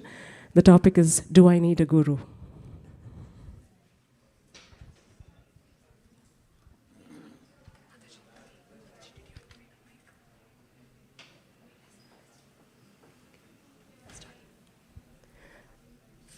Say Hare Krishna. Okay. Hare Krishna. My name is Krishna Priya, and today I will be presenting on the 9th chapter of the book Bhagavad Viveka, titled Do I Need a Guru?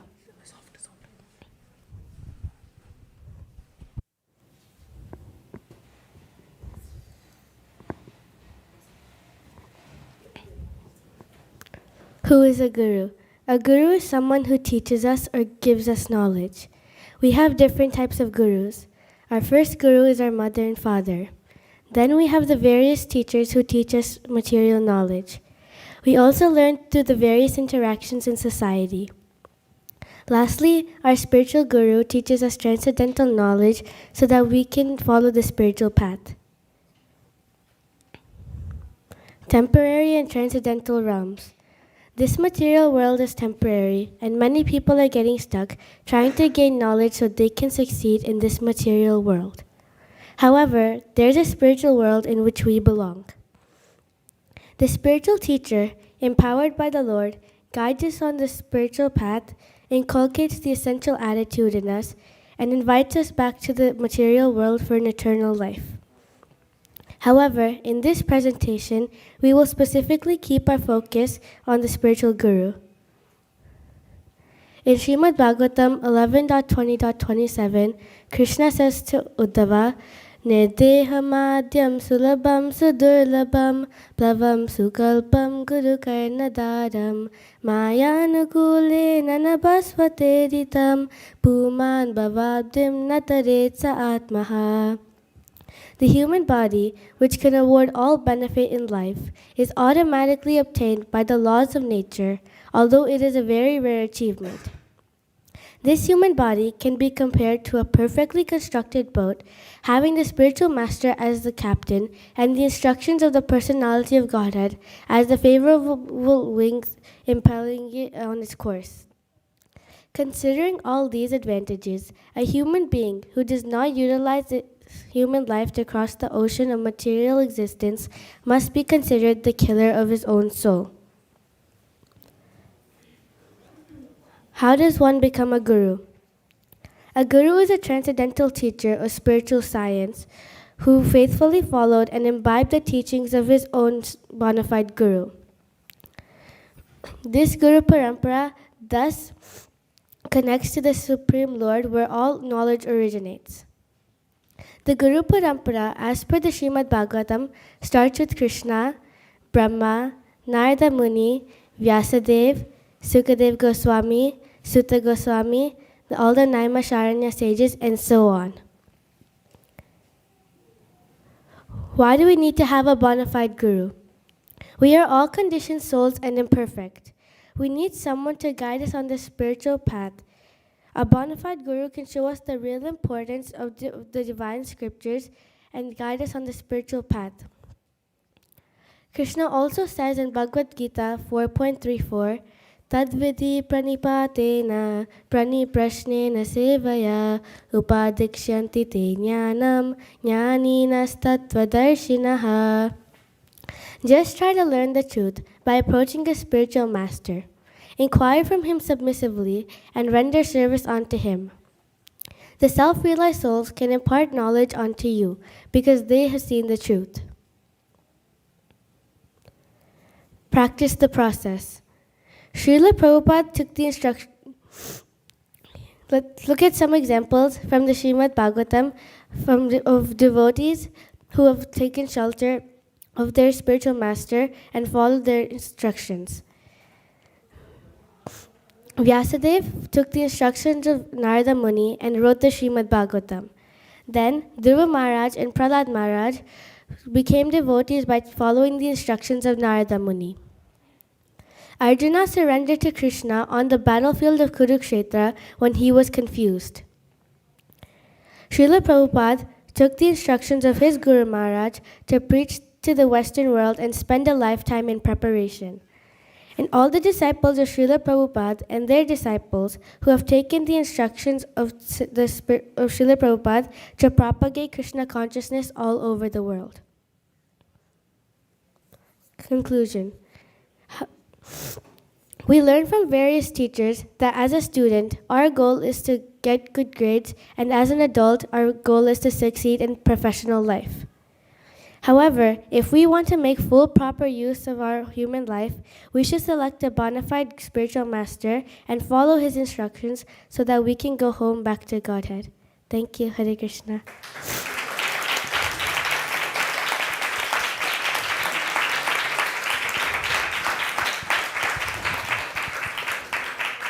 Thank you, Krishna Priya.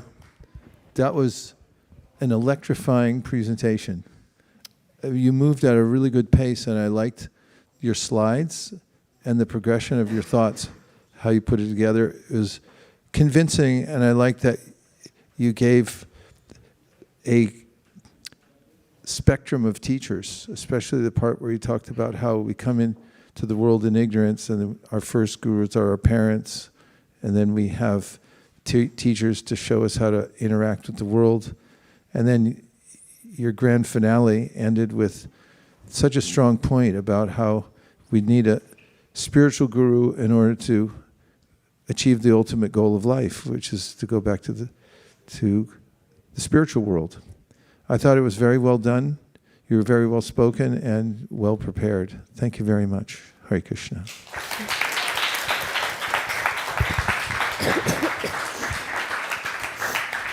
Thank you, Maharaj. Any other comments, questions, reflections? Yes, Mataji, let me give you the other mic.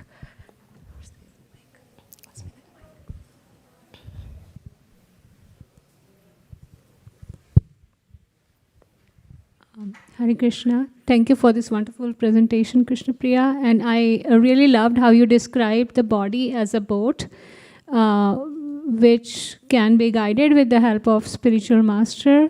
And it can help you cross the material ocean to go back to Godhead. Thank you.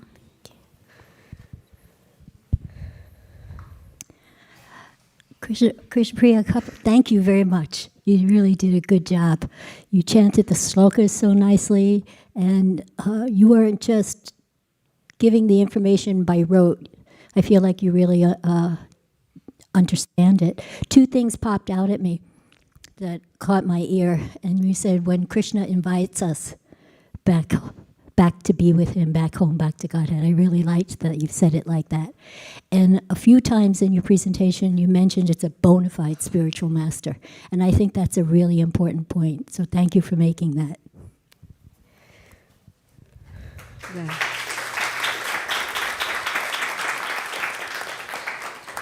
Thank you, Guruma. Yes. Ritvik?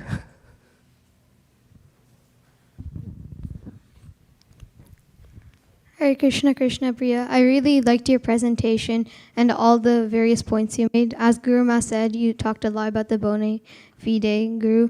When you said Shloka 4.34 from the Bhagavad Gita, that really stuck out to me. I was wondering if you could expand on that point a little.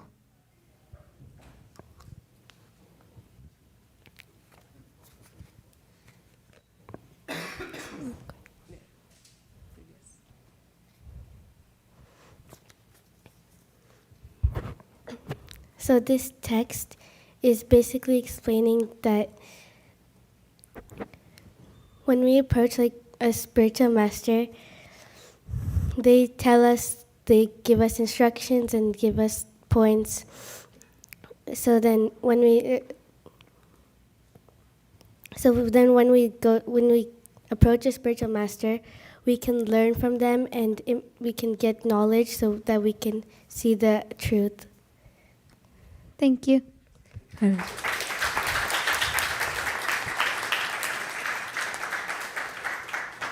Can I add something to that, Krishna Priya? So, very nice question, Ritvik. And an important point I wanted to highlight as part of this verse is to serve. Serving submissively a spiritual master as well as disciples and other devotees in the temple. Menial service. And actually, Krishna Priya's family is exemplary in this regard. There's no point, no place of this temple, there's no space in this temple that they have not cleaned as a family.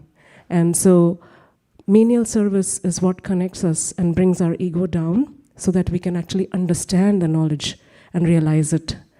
A lot of us, we can read as much as we want, we can memorize as much as we want, but Krishna in the heart reveals himself, that knowledge only when we have that right attitude. So this verse is very potent for that aspect, I think. So thank you for that question and bringing that point out.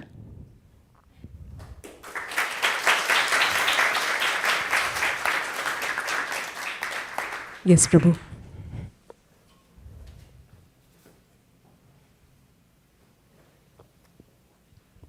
Hare Krishna, Krishna Priya. It was a very wonderful and beautiful presentation. I really like the slides and the shlokas that you have chosen to explain the topic. It was very seamless, as Maharaj said and Gurma and others said. It was such a beautiful presentation. Thank you for clearly explaining the concept in a seamless way. Thank you, Prabhu. Any other questions, comments, reflections? Yes. Oh, Prabhu, do you want to say something?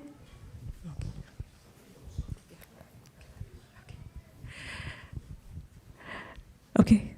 So with that, we will stop here, and it's just a perfect time for our next program. So thank you so much, Krishna Priya, for putting a lot of effort. I know she's been a little bit sick, and there's a lot of sickness going around in schools as well as in a lot of devotees. So thank you for all your effort in spite of your sickness. It shows your surrender and your dedication. And I pray that you have many more such opportunities to continue presenting and blessing us with your association.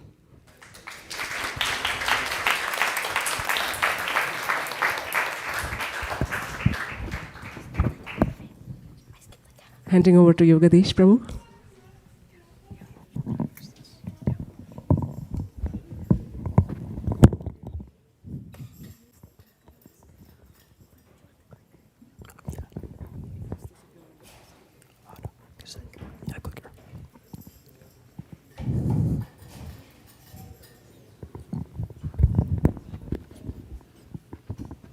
Hare Krishna. Very loud, okay. Hello, Hare Krishna. We're going to be starting our next segment. Hare Krishna. Our next segment here will be a Shastra Jam showcase. For those of you who might be here for the first time or may not be familiar with Shastra Jam, this is an endeavor that was started and led by Vaisesika Maharaj. It's an endeavor for our whole community to learn verses or Shastra together as a community. The idea is that we want to go beyond just learning the verse and try to go deeper, understand the purport, understand the commentary, the meaning, and see how it applies to our own lives and connect it to other verses to enhance our own understanding of the scriptures. What we have today is the showcase. So in any campaign that we have, we generally have a set of verses that we're all learning as a community. At the end, we give the devotees an opportunity to submit what they've learned. And at the end of that, we have a showcase where we give them a chance to show what they know. So what we have prepared here today for our current campaign, which is Prabhupada's Picks, Prabhupada's most quoted verses from the 10th canto. We have a quiz, and the quiz will cover some of the verses from our campaign, and for each verse, we'll have 3 questions. The first question we'll give you the translation. We want someone to recite the Sanskrit for that verse. The second question will be a multiple choice question, where you have some options on the screen and you have to pick the right answer. And the third question will be a free response question, where there'll be a question and then you have to give the response to the best of your knowledge. And those will generally be from the purports and the commentaries from the content that we've provided. And so this will be done for each of the different verses we have, and we'll rotate between teams of devotees from people who want to participate. So for the part of creating teams, anyone who wants to join can join and participate on a team. So it doesn't matter if you've learned one verse, if you've learned all the verses, or if you haven't even learned any of them, you just want to give it a shot. You're welcome to come up and give it a try. So what we'll do is we'll invite anyone who wants to come up here, and then Madhuri Saki will help us divide you into different teams. And then we'll also ask anyone who doesn't want to participate if you can shift backwards, because we'd like to use this space up here to have the teams sit. So at this time, I'll invite anyone who wants to participate to please come up front to the carpet. And if you don't, I request you to please shift back a little bit.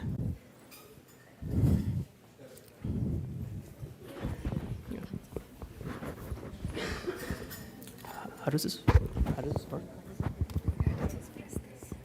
Just that, okay. Okay. Is there anyone else who'd like to participate? Please come to the front. I'll also ask from the Zoom if anyone wants to try. So just keep track of the Zoom maybe. Okay. Okay, so the participants that are standing on the carpet, I'll start numbering you off. And so when you're being numbered off, you can go into each corner and find your group. So 1, 2, 3, 4.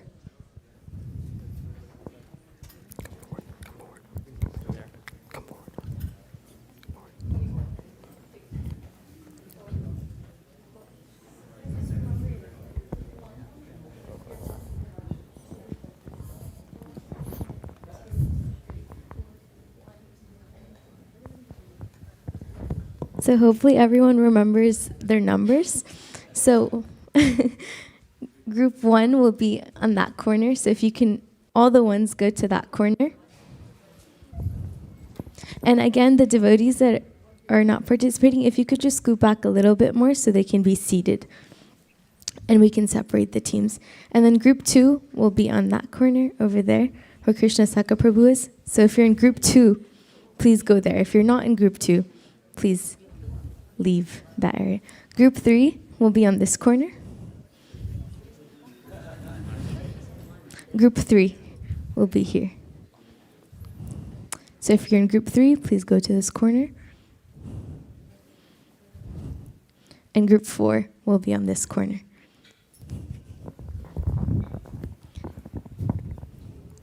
Are those all group 1s? Maybe we can have 2 devotees come to group 4 to even it out. And then There's a lot of people that might be. you can come here. Okay, so that's even. Just get everyone on the carpet, or everyone on the carpet. Yeah. Okay. Now they can sit down. Yeah. And we ask if all the groups, if you can just come a little bit closer, maybe on the corners of the carpet, so we can just make sure we capture everyone for our online audience as well.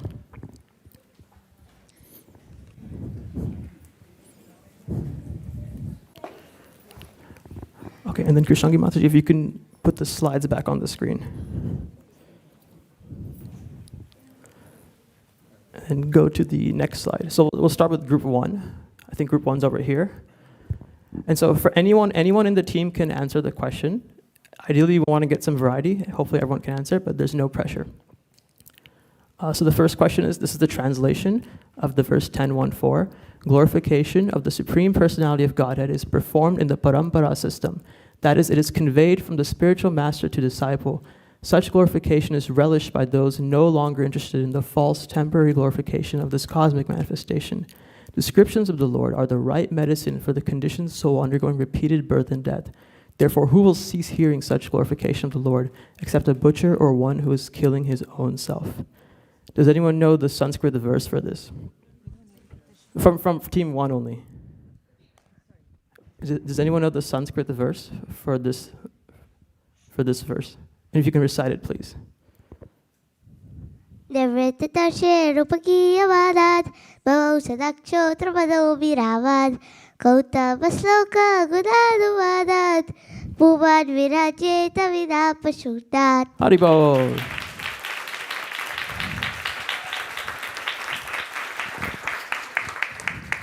So sticking with group 1, now we'll have a multiple choice question. Anyone can answer. Which word in the verse indicates that Krishna Katha is the medicine for the material disease? Only group 1. Anyone who would like to answer? Devrittatashe. No.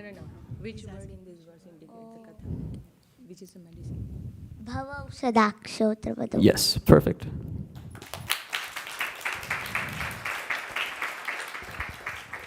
And then the last question we have for team 1 is, the verse says glorification of the Supreme Personality of Godhead is performed in the parampara system, that is, it is conveyed from the spiritual master to disciple. Such glorification is relished by those no longer interested in the false temporary glorification of this cosmic manifestation. Why is it that we should hear Krishna Katha in the parampara system from a qualified speaker?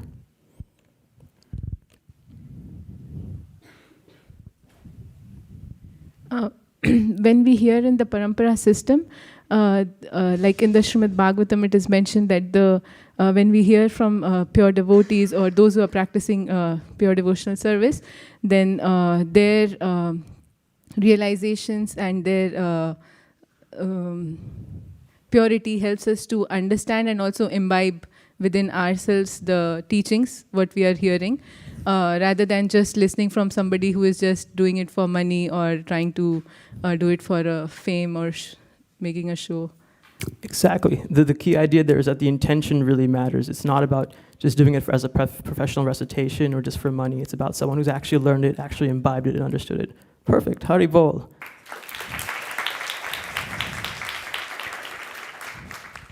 Okay, team 2. If someone can give the verse, the Sanskrit verse for this. Oh yeah, that was me last time, yeah. Oh yeah, if someone could give the Sanskrit for this verse. Vasudeva Katha Prashna Purusham Strin Punatihi Vaktaram Prichakam Shrotrins Tatpada Salilam Yatha. Perfect. Then the multiple choice question. Who is not one of the 3 varieties of men purified when questions about Lord Krishna are discussed? The speaker, the inquirer, the listener, or the commentator? Yes. And then lastly, there's an analogy given in this verse. Explain it and how it relates to the verse. Yes, like the Tatpad Salilam Yatha, like it purifies. Lord's lotus water, which is coming from his lotus feet, is purified 3 planetary system, the upper, middle, and lower. Similarly, 3 types of people get benefited when Krishna Katha is being spoken, the person who is speaking, the persons who are listening, and also who is asking the question. So 3 types of people. I think that is the analogy given in the verse. Yeah, perfect.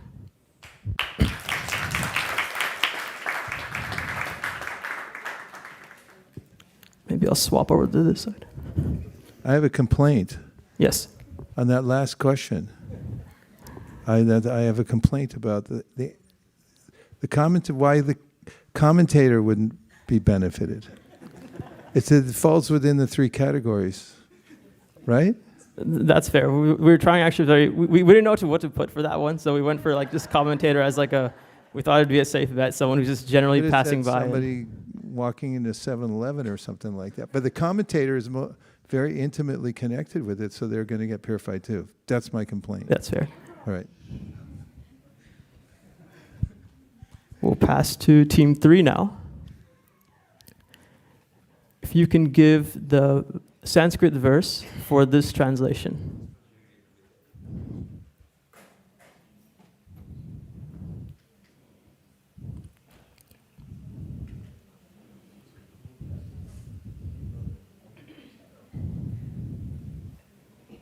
Yenye ravindaksha muktamaninas-tvayastabhavada vishuddha buddhaya aruya kritshena parampadam tata patantya nadrita yushmadangraya. Haribol.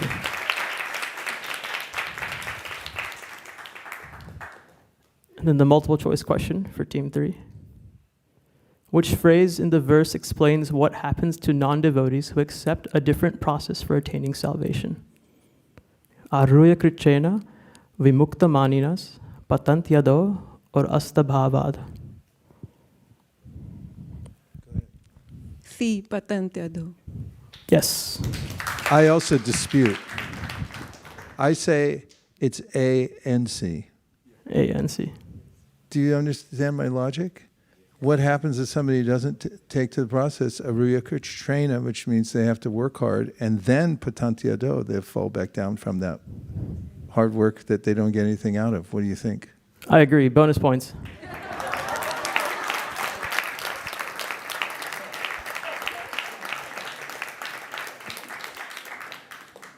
Now, in the purport for this verse, there is an example of a devotee given from Srimad Bhagavatam who exemplifies this verse.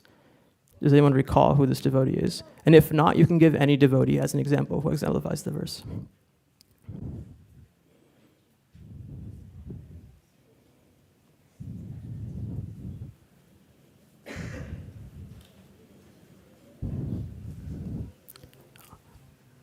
As a hint, this devotee comes in the 4th canto. He's a young 5-year-old boy.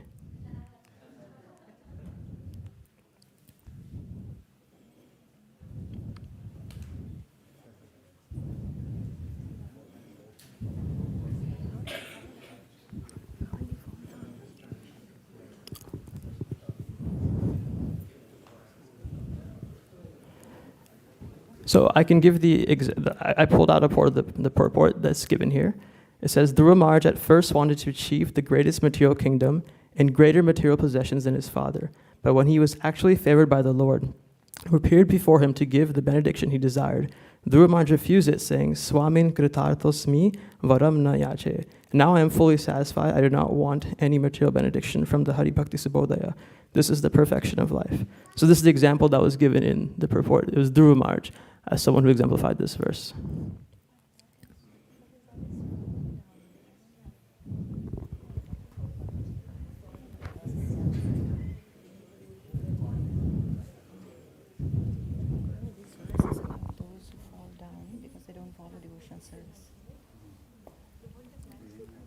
But the example is given who followed them. That's the opposite one. Oh, okay. Okay, maybe we can go to the next question, to team 4. If you can give a verse for this translation.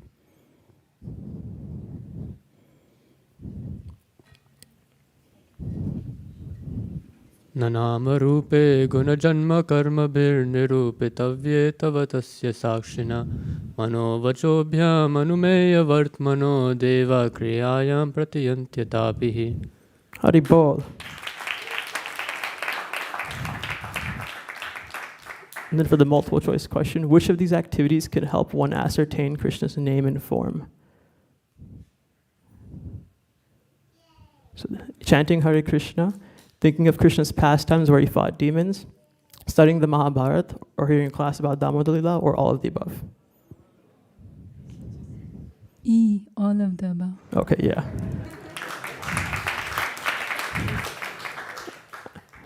And then the last question is, does anyone recall a verse, another verse from the 11th canto, that says something similar, that devotional service is the only means devotees can bring Krishna under their control?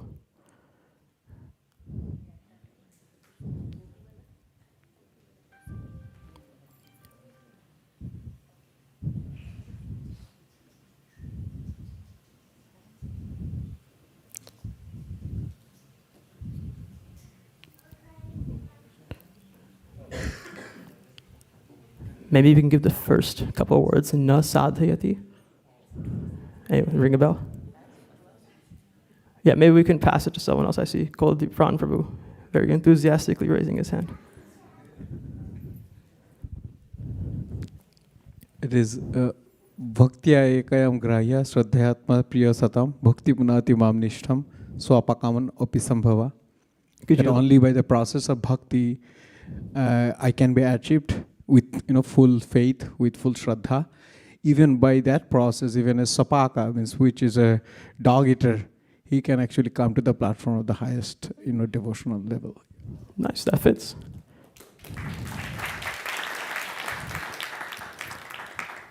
Another verse we were thinking of was Na sadhayati mam yogo, na sankyam dharma uddhava, na swadhaya tapastyago yatha bhaktir mamojita, which says, my dear Uddhava, the unalloyed devotional service rendered to me by my devotees brings me under their control. I cannot thus be controlled by those engaged in mystic yoga, Sankhya philosophy, pious work, Vedic study, austerity, or renunciation. We'll come back to team one now.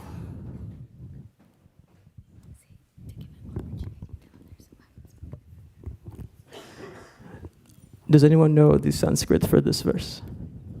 Go ahead. Shidvad Acha Swariyascha Chittayad Lavari Rupari Chavakaladite Kya Shriyashtra Charadar Vidayor Avishta Cheta Dabhavaya Kalpate. Hari Bol.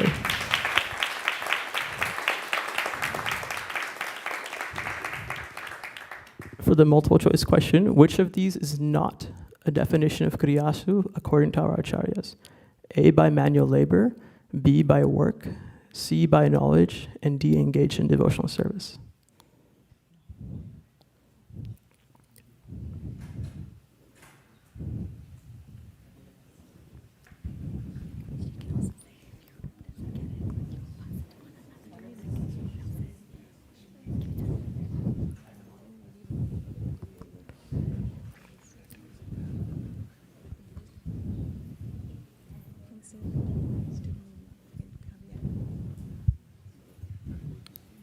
Knowledge. Yes. That's correct. And then from the purport and commentaries, Prabhupada was given the translation by manual labor and by work. And then in Vishwanath Chakravarti Thakur's commentary, he says engaged in devotional service. And then for the next question, the verse described how devotees who perform devotional service, even while engaged in various activities, can understand Krishna. Give an example of a devotee from our scriptures that was fixed in devotional service even while engaged in ordinary activities.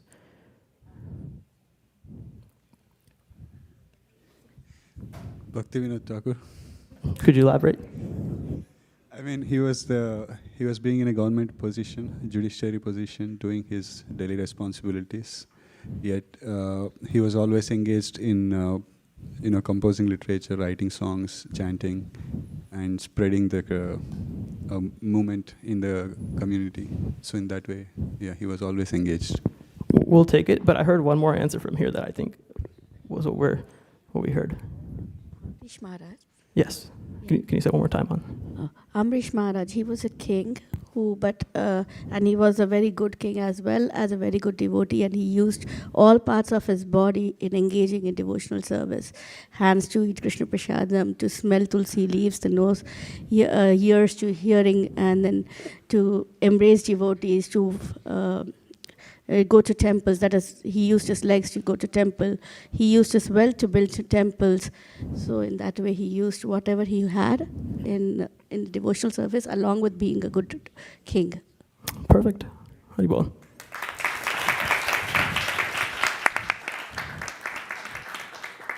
And sticking with team 2, does anyone know the verse for this translation? The verse given in the PDF.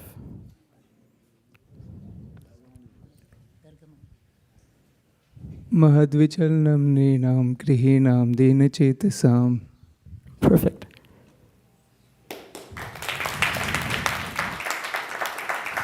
And the next question is, who is speaking to whom in this verse? So we have A, Garga Muni to Nanda Maharaj. Is it Nanda Maharaj to Garga Muni, Shukadev Goswami to Maharaj Parikshit, or Maharaj Parikshit to Shukadev Goswami? Nanda Maharaj to Garga Muni. Yes.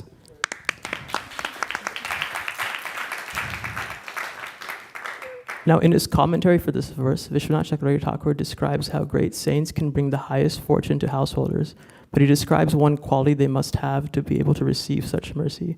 What is that quality, and what part of the verse points to that quality?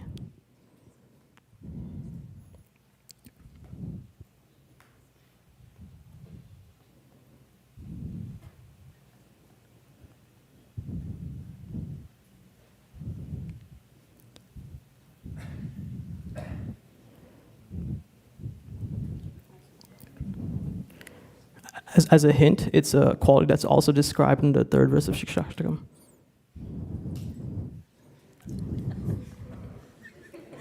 Being humble. And we were just talking about Mahadvichalam, like,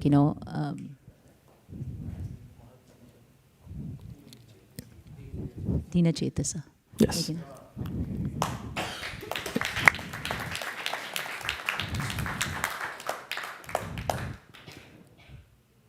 Okay, moving to team 3. Does anyone recall the verse for this translation?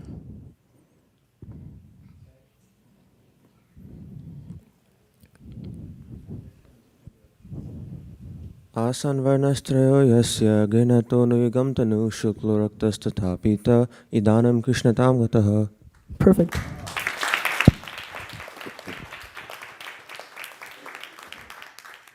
Now, in the purport, Prabhupada states one word describes that Krishna is free to make his own choice on the color he wants to appear in. What is that word? Is it Granato, Krishnatam, Tanu, or Asan?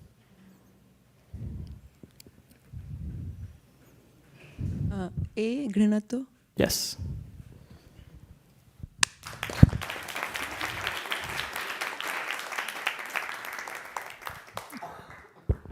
In this verse, the yellow form of the Lord describes his incarnation in Kali Yuga. According to Vishwanath Chakravarti Thakur's commentary, though this description of the Lord appears in the Mahabharata, it is not clearly stated in other Shastras.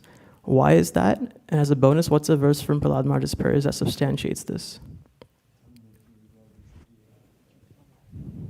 Help me out. Lokan vipava yasi hamsa jagat pratipan dharman mahapurusha. Dharma Mahapurush itam tatavatar lokan vivava yasi hamsa jagat pratipam dharmam mahapurusha pasi yuganuvrittam channa kalo yadabhavastri yagota sattvam.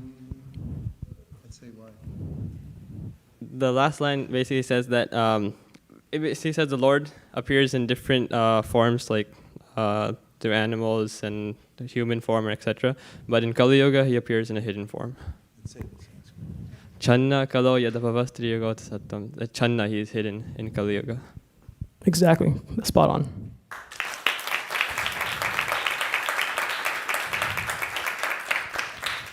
We're back to team 4. Does anyone know the verse for this translation?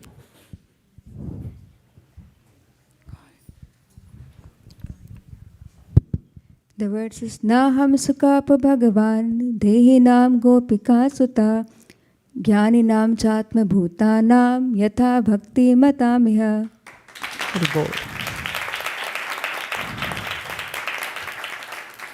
So according to the verse, who is Krishna most easily accessible to? D. D, okay, a devotee. That's correct. And then the commentators describe how Brahma, Lord Shiva, Lakshmi also cannot attain Krishna even though they are demigods. Why is that?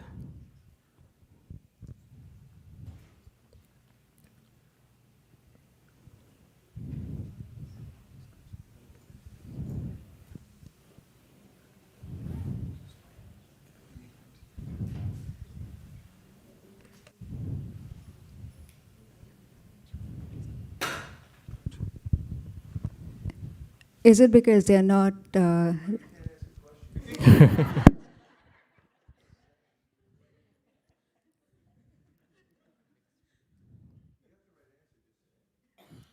don't have spontaneous devotion like the devotees in Vrindavan. Sure.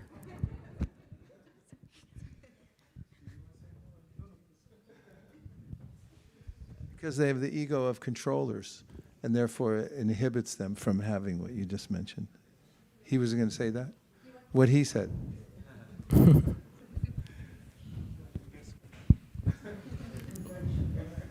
No, I think the main phase is the last Yatha Bhakti Matahya. So that's the main thing that this verse is pointing. So that Bhakti, and I think Maharaj told about this, that Bhakti is devoid of that controllership mentality, and because the whatever name that you have mentioned, they might have that service to do in the service, so that might inhibit them to show that complete.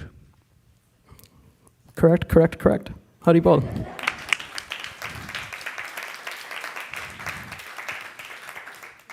We're passing it back to team 4. Team 1. Does anyone recall the verse for this translation? Yare prayasa vadapa sadabatteva jivati sadbukalita bhavadiya vartam stade shrita shrutikatap tadavad balobir ye prayasho jita jito api asitaresti lokyam. Haribol.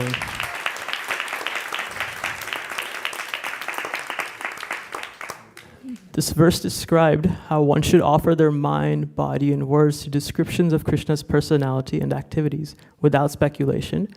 Which phrase in the verse means that one does so even while remaining in their social or material position? Sthanistita. Yes.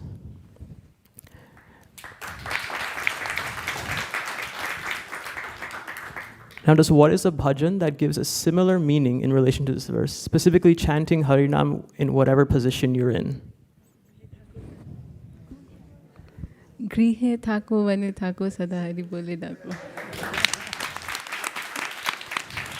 Could you elaborate a little bit on what it means and why it relates?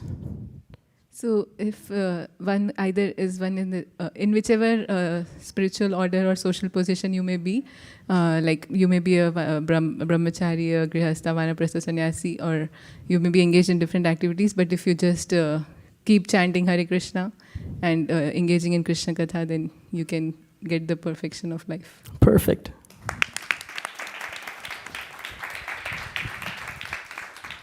Back to team 2. Does anyone know the verse for this translation?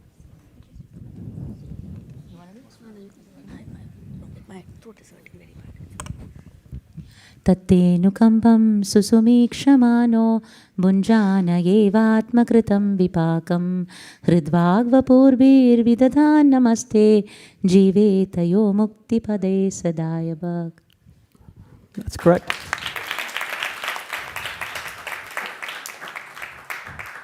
This verse describes how Krishna's mercy becomes one's rightful claim when he or she patiently suffers fruitive reactions while offering obeisances to him with his heart, words, and body. Which phrase in the verse means the rightful claim or the heir? It's Daibhak. Yes.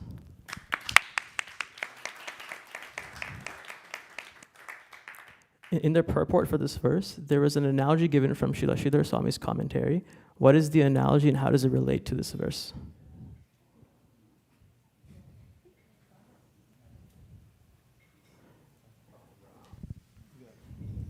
We have a friend who helped us. Like a son of a king is the rightful owner of the inheritance. He just have to actually be alive. So similarly in the bhakti, we have to just be alive so that we can actually get the perfect destination. Perfect.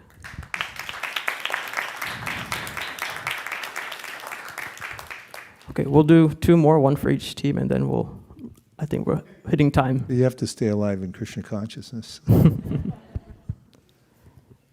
Does anyone from team 3 recall the verse for this translation?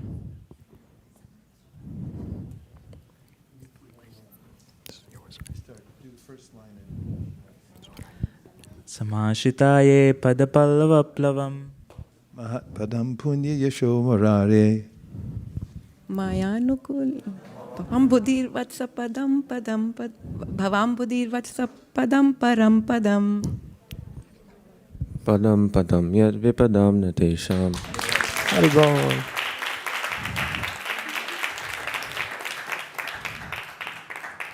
What a nice team effort. Which phrase means that the ocean of material existence becomes as easy to cross as a calf's footprint? D. Bhavam Buddhir Vatsa Padam. And then how does taking shelter of such devotees transform a dangerous world, Padam Padam Yadvi Padam, into the supreme destination, Param Padam, even while one is still living here in the material world?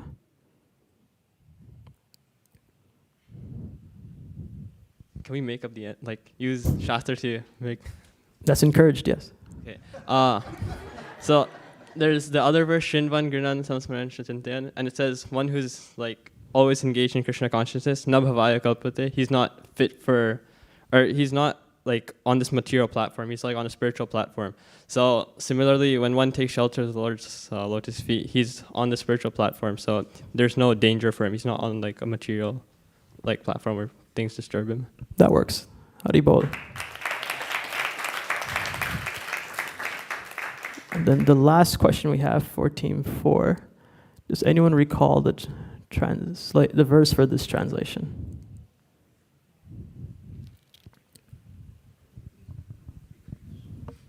Vikriditam Vrajavadu Biridam Cha Vishnu Shraddhanvito Nushunuyadath Varnayetya Bhaktim Param Bhagavati Pratilabhya Kamam Rudrogamashvapahino Tyachirena Dhiraha. Perfect.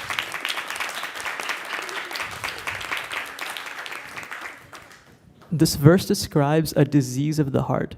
Which word or phrase is that disease? B. Not quite. So Hridrogam means the disease of the heart, but the disease it's being referred to is kamam, which is lust.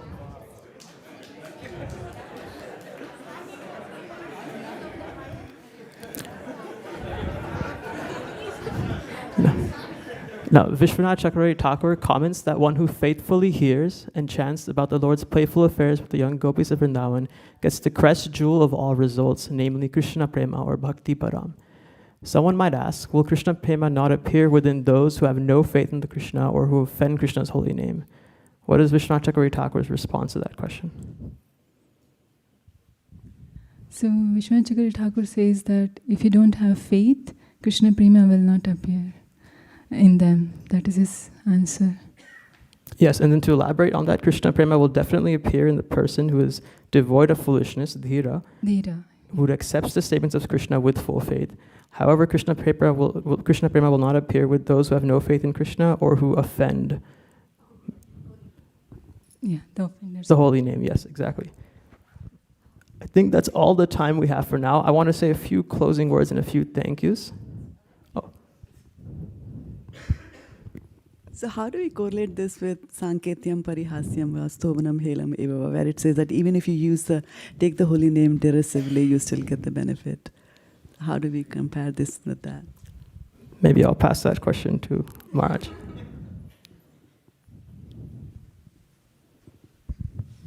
The the phrase about how they specifically don't have faith in the holy name defines the person who is willfully ignorant, as Krishna mentions in the Bhagavad Gita. There are some that are specifically against the propagation of Krishna consciousness or the idea of there being a Krishna.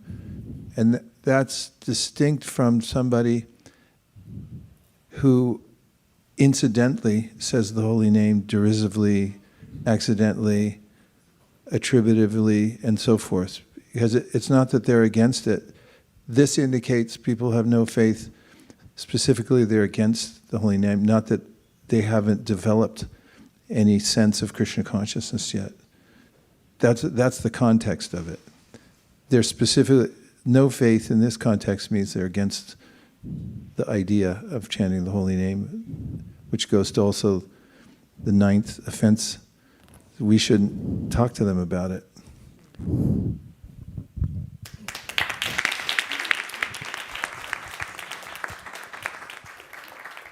Rasheshri Mati.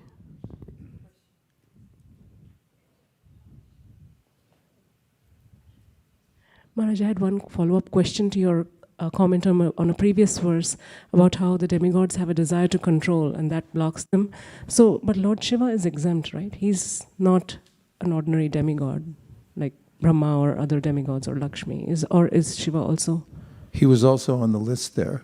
Yeah. Any of the controllers can come into a position where their power is so great that they test. And we know Shiva, 9th canto, right? Is it 9? When the 8th canto, when he wants Mohini Murti to appear, just so he can see the power of the Lord and so forth. But he's mentioned in that context also. Although Vaishnavanam Yata Shambhu, still there's a distinction between the residents of Vrindavan, Lord Shiva, or anybody else for that matter, but especially those in the context of having some power and connection with the material world. Shiram Yatad Vikara Vishesha Yoga means he's almost the Supreme Personality of Godhead, but Prabhupada says like a lamp covered with carbon. Shiva has some contact, whereas Vishnu never has contact. Okay, thank you, Maharaj.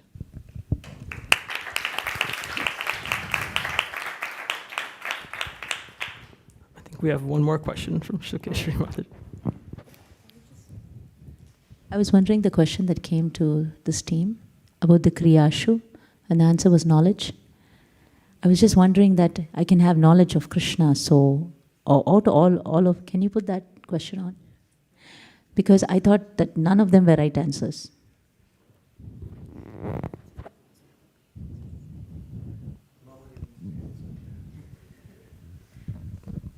We also had a similar understanding when knowledge was mentioned here, that knowledge is required to even perform devotional service. So best among the answers was knowledge, but knowledge actually is required for us to even perform devotional service, even Kriyasu.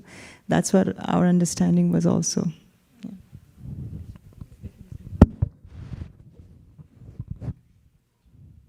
But again, it's the context, because it's not...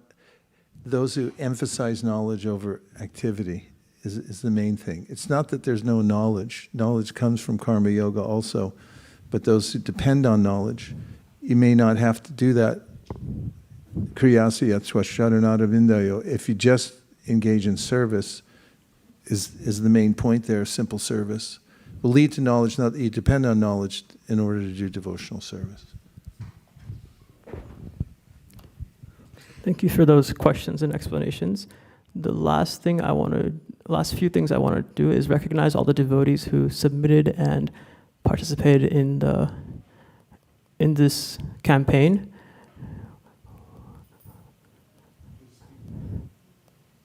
So congratulations to all the devotees who participated.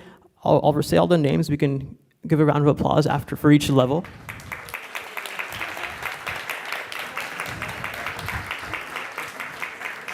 So we have Pyari Charan Prabhu, Kishori, and Sukha Rupa Mataji. So these devotees These devotees participate, they learn at least one verse. The next level we have was level 1, where they learned at least 5 verses. We have Prema Nishta Mataji, Jambavati Mataji, Prishni, Vicky, Halada Rup Prabhu, Anapayani Bhakti, Gita Priya, Indu Mataji, and Bhagavad Pran.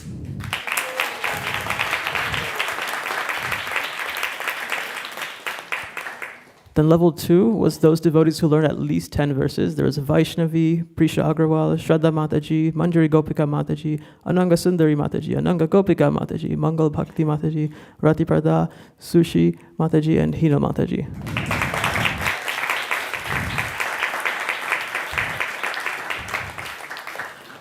Then level 3 was those who learned at least 20 verses, which is Niharika, Arman, Sukeshri Mataji, Manya, and Radhika Prema Mataji.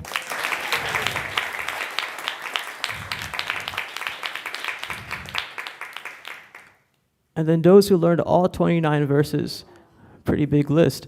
Radhika Anuradha Mataji, Shamalangi Mataji, Kameshwari Mataji, Malini Mataji, Nitai, Prem Nitai Prabhu, Kunjari, Aname, Akshanitai, Mukharvan Prabhu, Achyuta Chaitanya Prabhu, Aparagarangi Mataji, Kamalakshi Radha Mataji, Brajarasa Bhavan Prabhu, Sakla Subhag Prabhu, Nikunja Nayak Prabhu, Kauta Karma Prabhu, Krishna Saka Prabhu, and Kumar Leela Mataji. Haribol!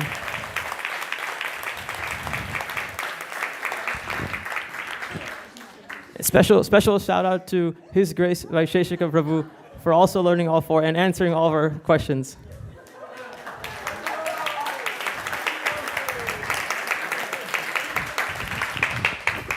Did you get my video? No, I didn't get the video. Oh, I didn't get it.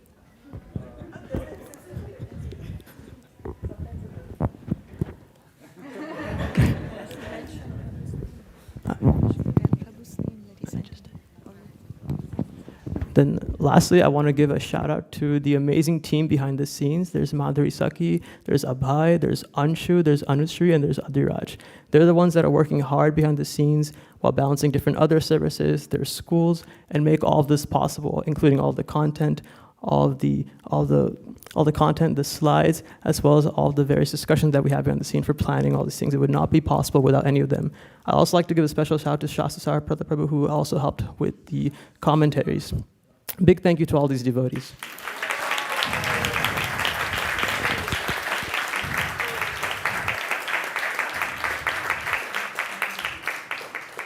And then lastly, of course, our biggest inspiration is His Grace Vaisesika Prabhu and Her Grace Nirkula Mataji, who always inspire us to continually learn and better understand the Shastras. None of this would be possible without them. So a huge round of applause for them.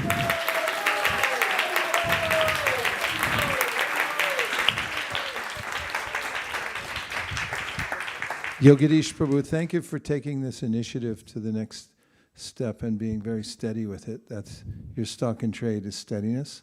I also noticed on the weekly recitations, you and Anushree, there were others, but you two I noticed were the main ones that showed up every week. And who else? Adriraj and Anshu as well. Adriraj also did regularly. Thank you very much. Rain or shine, performing the service and bringing it to the next level and to your whole team. Congratulations. Thank you.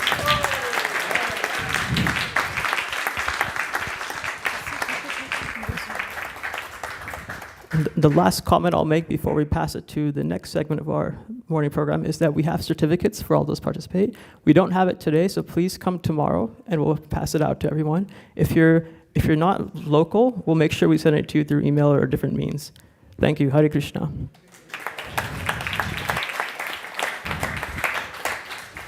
I think now we have any announcements.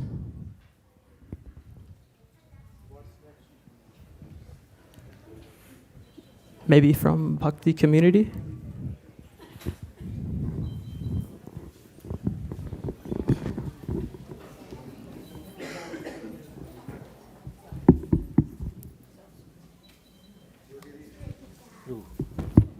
I'll make a quick announcement. I want to welcome all the Bhakti community people who participated in the retreat last night and who are going to continue today. So thank you, Ramon and Tatana in the back seat, and Matt over there. Chakanliji also came. Where is Paurush? I saw Paurush somewhere. Please raise your hand. And Emma are here. Hania is here. Nabia is here. Who else? Am I missing anybody? Okay, Grace is there. So yeah, thank you. And Julius, you are here. Bhakti Rasa also came, and there are more who are going to, who were last night, but who will be there at home directly. So thank you for doing that. I just want to inform the community that whatever work you are doing when you give books, it's so important. This is what happens after you give books. And when we nurture the newcomers and we take care of them, they come to such retreats and finally they come to temple programs. So we're so thankful to all the newcomers who came, and we are so proud of you. A moment of congratulations to all of you for making this happen for yourself. And I think I missed Yan. Yan is also here, and Meg was also here. Oh, sorry. Who else? Meg. Yeah, she was here. Where is she? She left. Yeah. So yeah, there were a lot of newcomers today at retreat. Thank you, everyone.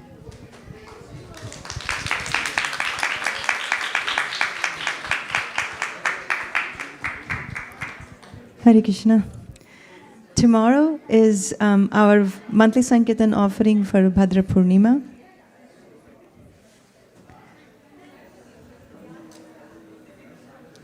Hare Krishna, if you can hear me, please raise your hands. Okay. Thank you for your attention. Tomorrow we have the Bhadra Purnima MSF offering in the evening. And we are still inching towards our goal, literally inching towards our goal.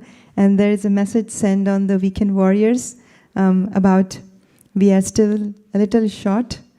So please check your messages. And we are going to launch a video this evening. So please check out the WhatsApp messages. And please try to spread that message far and wide. That's our humble request. And we are going out today for book distribution to multiple places. We are going to locations in South, North, East, and West. If you want to join, because there are too many locations, I don't want to overwhelm you with the locations, but you can contact Kautukarna Prabhu. He was here. Oh, Kautukarna Prabhu, who is back from Boston. He went for traveling Sankirtan to Boston. He's back. And we also have Krishna Sakha Prabhu, Kamalakshi Mataji, who came back from a traveling Sankirtan also. They went to Zion. And they were also joined by Haldarupa Prabhu, Kumari Leela, and Kunjari. They also went traveling Sankirtan. They had wonderful experiences. So you can talk to them and they can share their experiences as well. Since the short announcement, we are not making this as an announcement now. And if you want to join any of the teams, please reach out to them, Kautukarna Prabhu or myself, and I will help you to see if we can join one of the teams. It's really fun. And I want to tell one quick story. Generally, when we go out and ask someone to take a Srimad Bhagavatam, we wanted to first tell them, don't worry about it. It's a lot of books, 18 books. You don't have to finish reading all of them. You don't have to you don't have to worry about the volume, the number of verses and everything. So I was explaining everything to him, saying that, oh, don't have to worry about that. And in the end, he told me, oh, really? I'm looking forward for reading all these books. And I was pleasantly surprised how that person said that. And another person came to the table, and Namasmaran Prabhu was talking to him, and he said that I was looking for these books because my mother long time ago asked me to read these books, but I never got a chance. And recently I was thinking, where can I get these books? And then he came to one of the Indian stores and we ended up giving him the books. And we told them that we don't sell these books because they're too valuable to sell. You can give any donation. So he said, can I give you $150? We said, okay, no problem. We'll take whatever you give. He gave he was giving 150, and then he said that, okay, make it 200. We said, okay, fine, make it 200. We charged $200 for his valuable contribution. And after some time, he went back. The devotee loaded the books in his car. When the books entered his car, he came back to the table and he said, can I give you 50 more? So we did a second transaction for $50 more. But you see how just keeping in touch with Srimad Bhagavatam. The moment he had the Bhagavatam enter his his heart, then the transformation begins. He just immediately came back, can you charge 50 more? So the effect of Bhagavatam, nobody can assess, nobody can even fathom. These are only external effects that we are seeing. But internally, as Prabhu was mentioning today, the deep effect of Bhagavatam, you'll only see once it's in your house and once you start reading. So please spread this message. Tomorrow is our last day. So please give Bhagavatam to everyone and anyone. Thank you very much. Hare Krishna.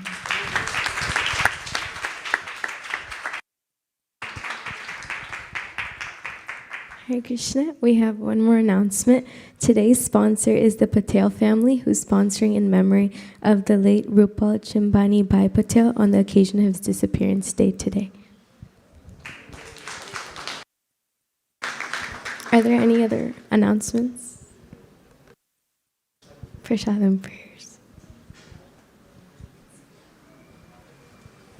Sarira vidyajal jodindriyata heka jive fele visaya sagare tarmadhi jivati lobho moy sudurmati taki jeta kathina samsare Krishna bado doyamay karibare jivajay swaprasadanna dilo bhai seyana brita pao Rama Krishna seva gao Prem Dakho Sri Chaitanya Nitai Premi Dakho Sri Chaitanya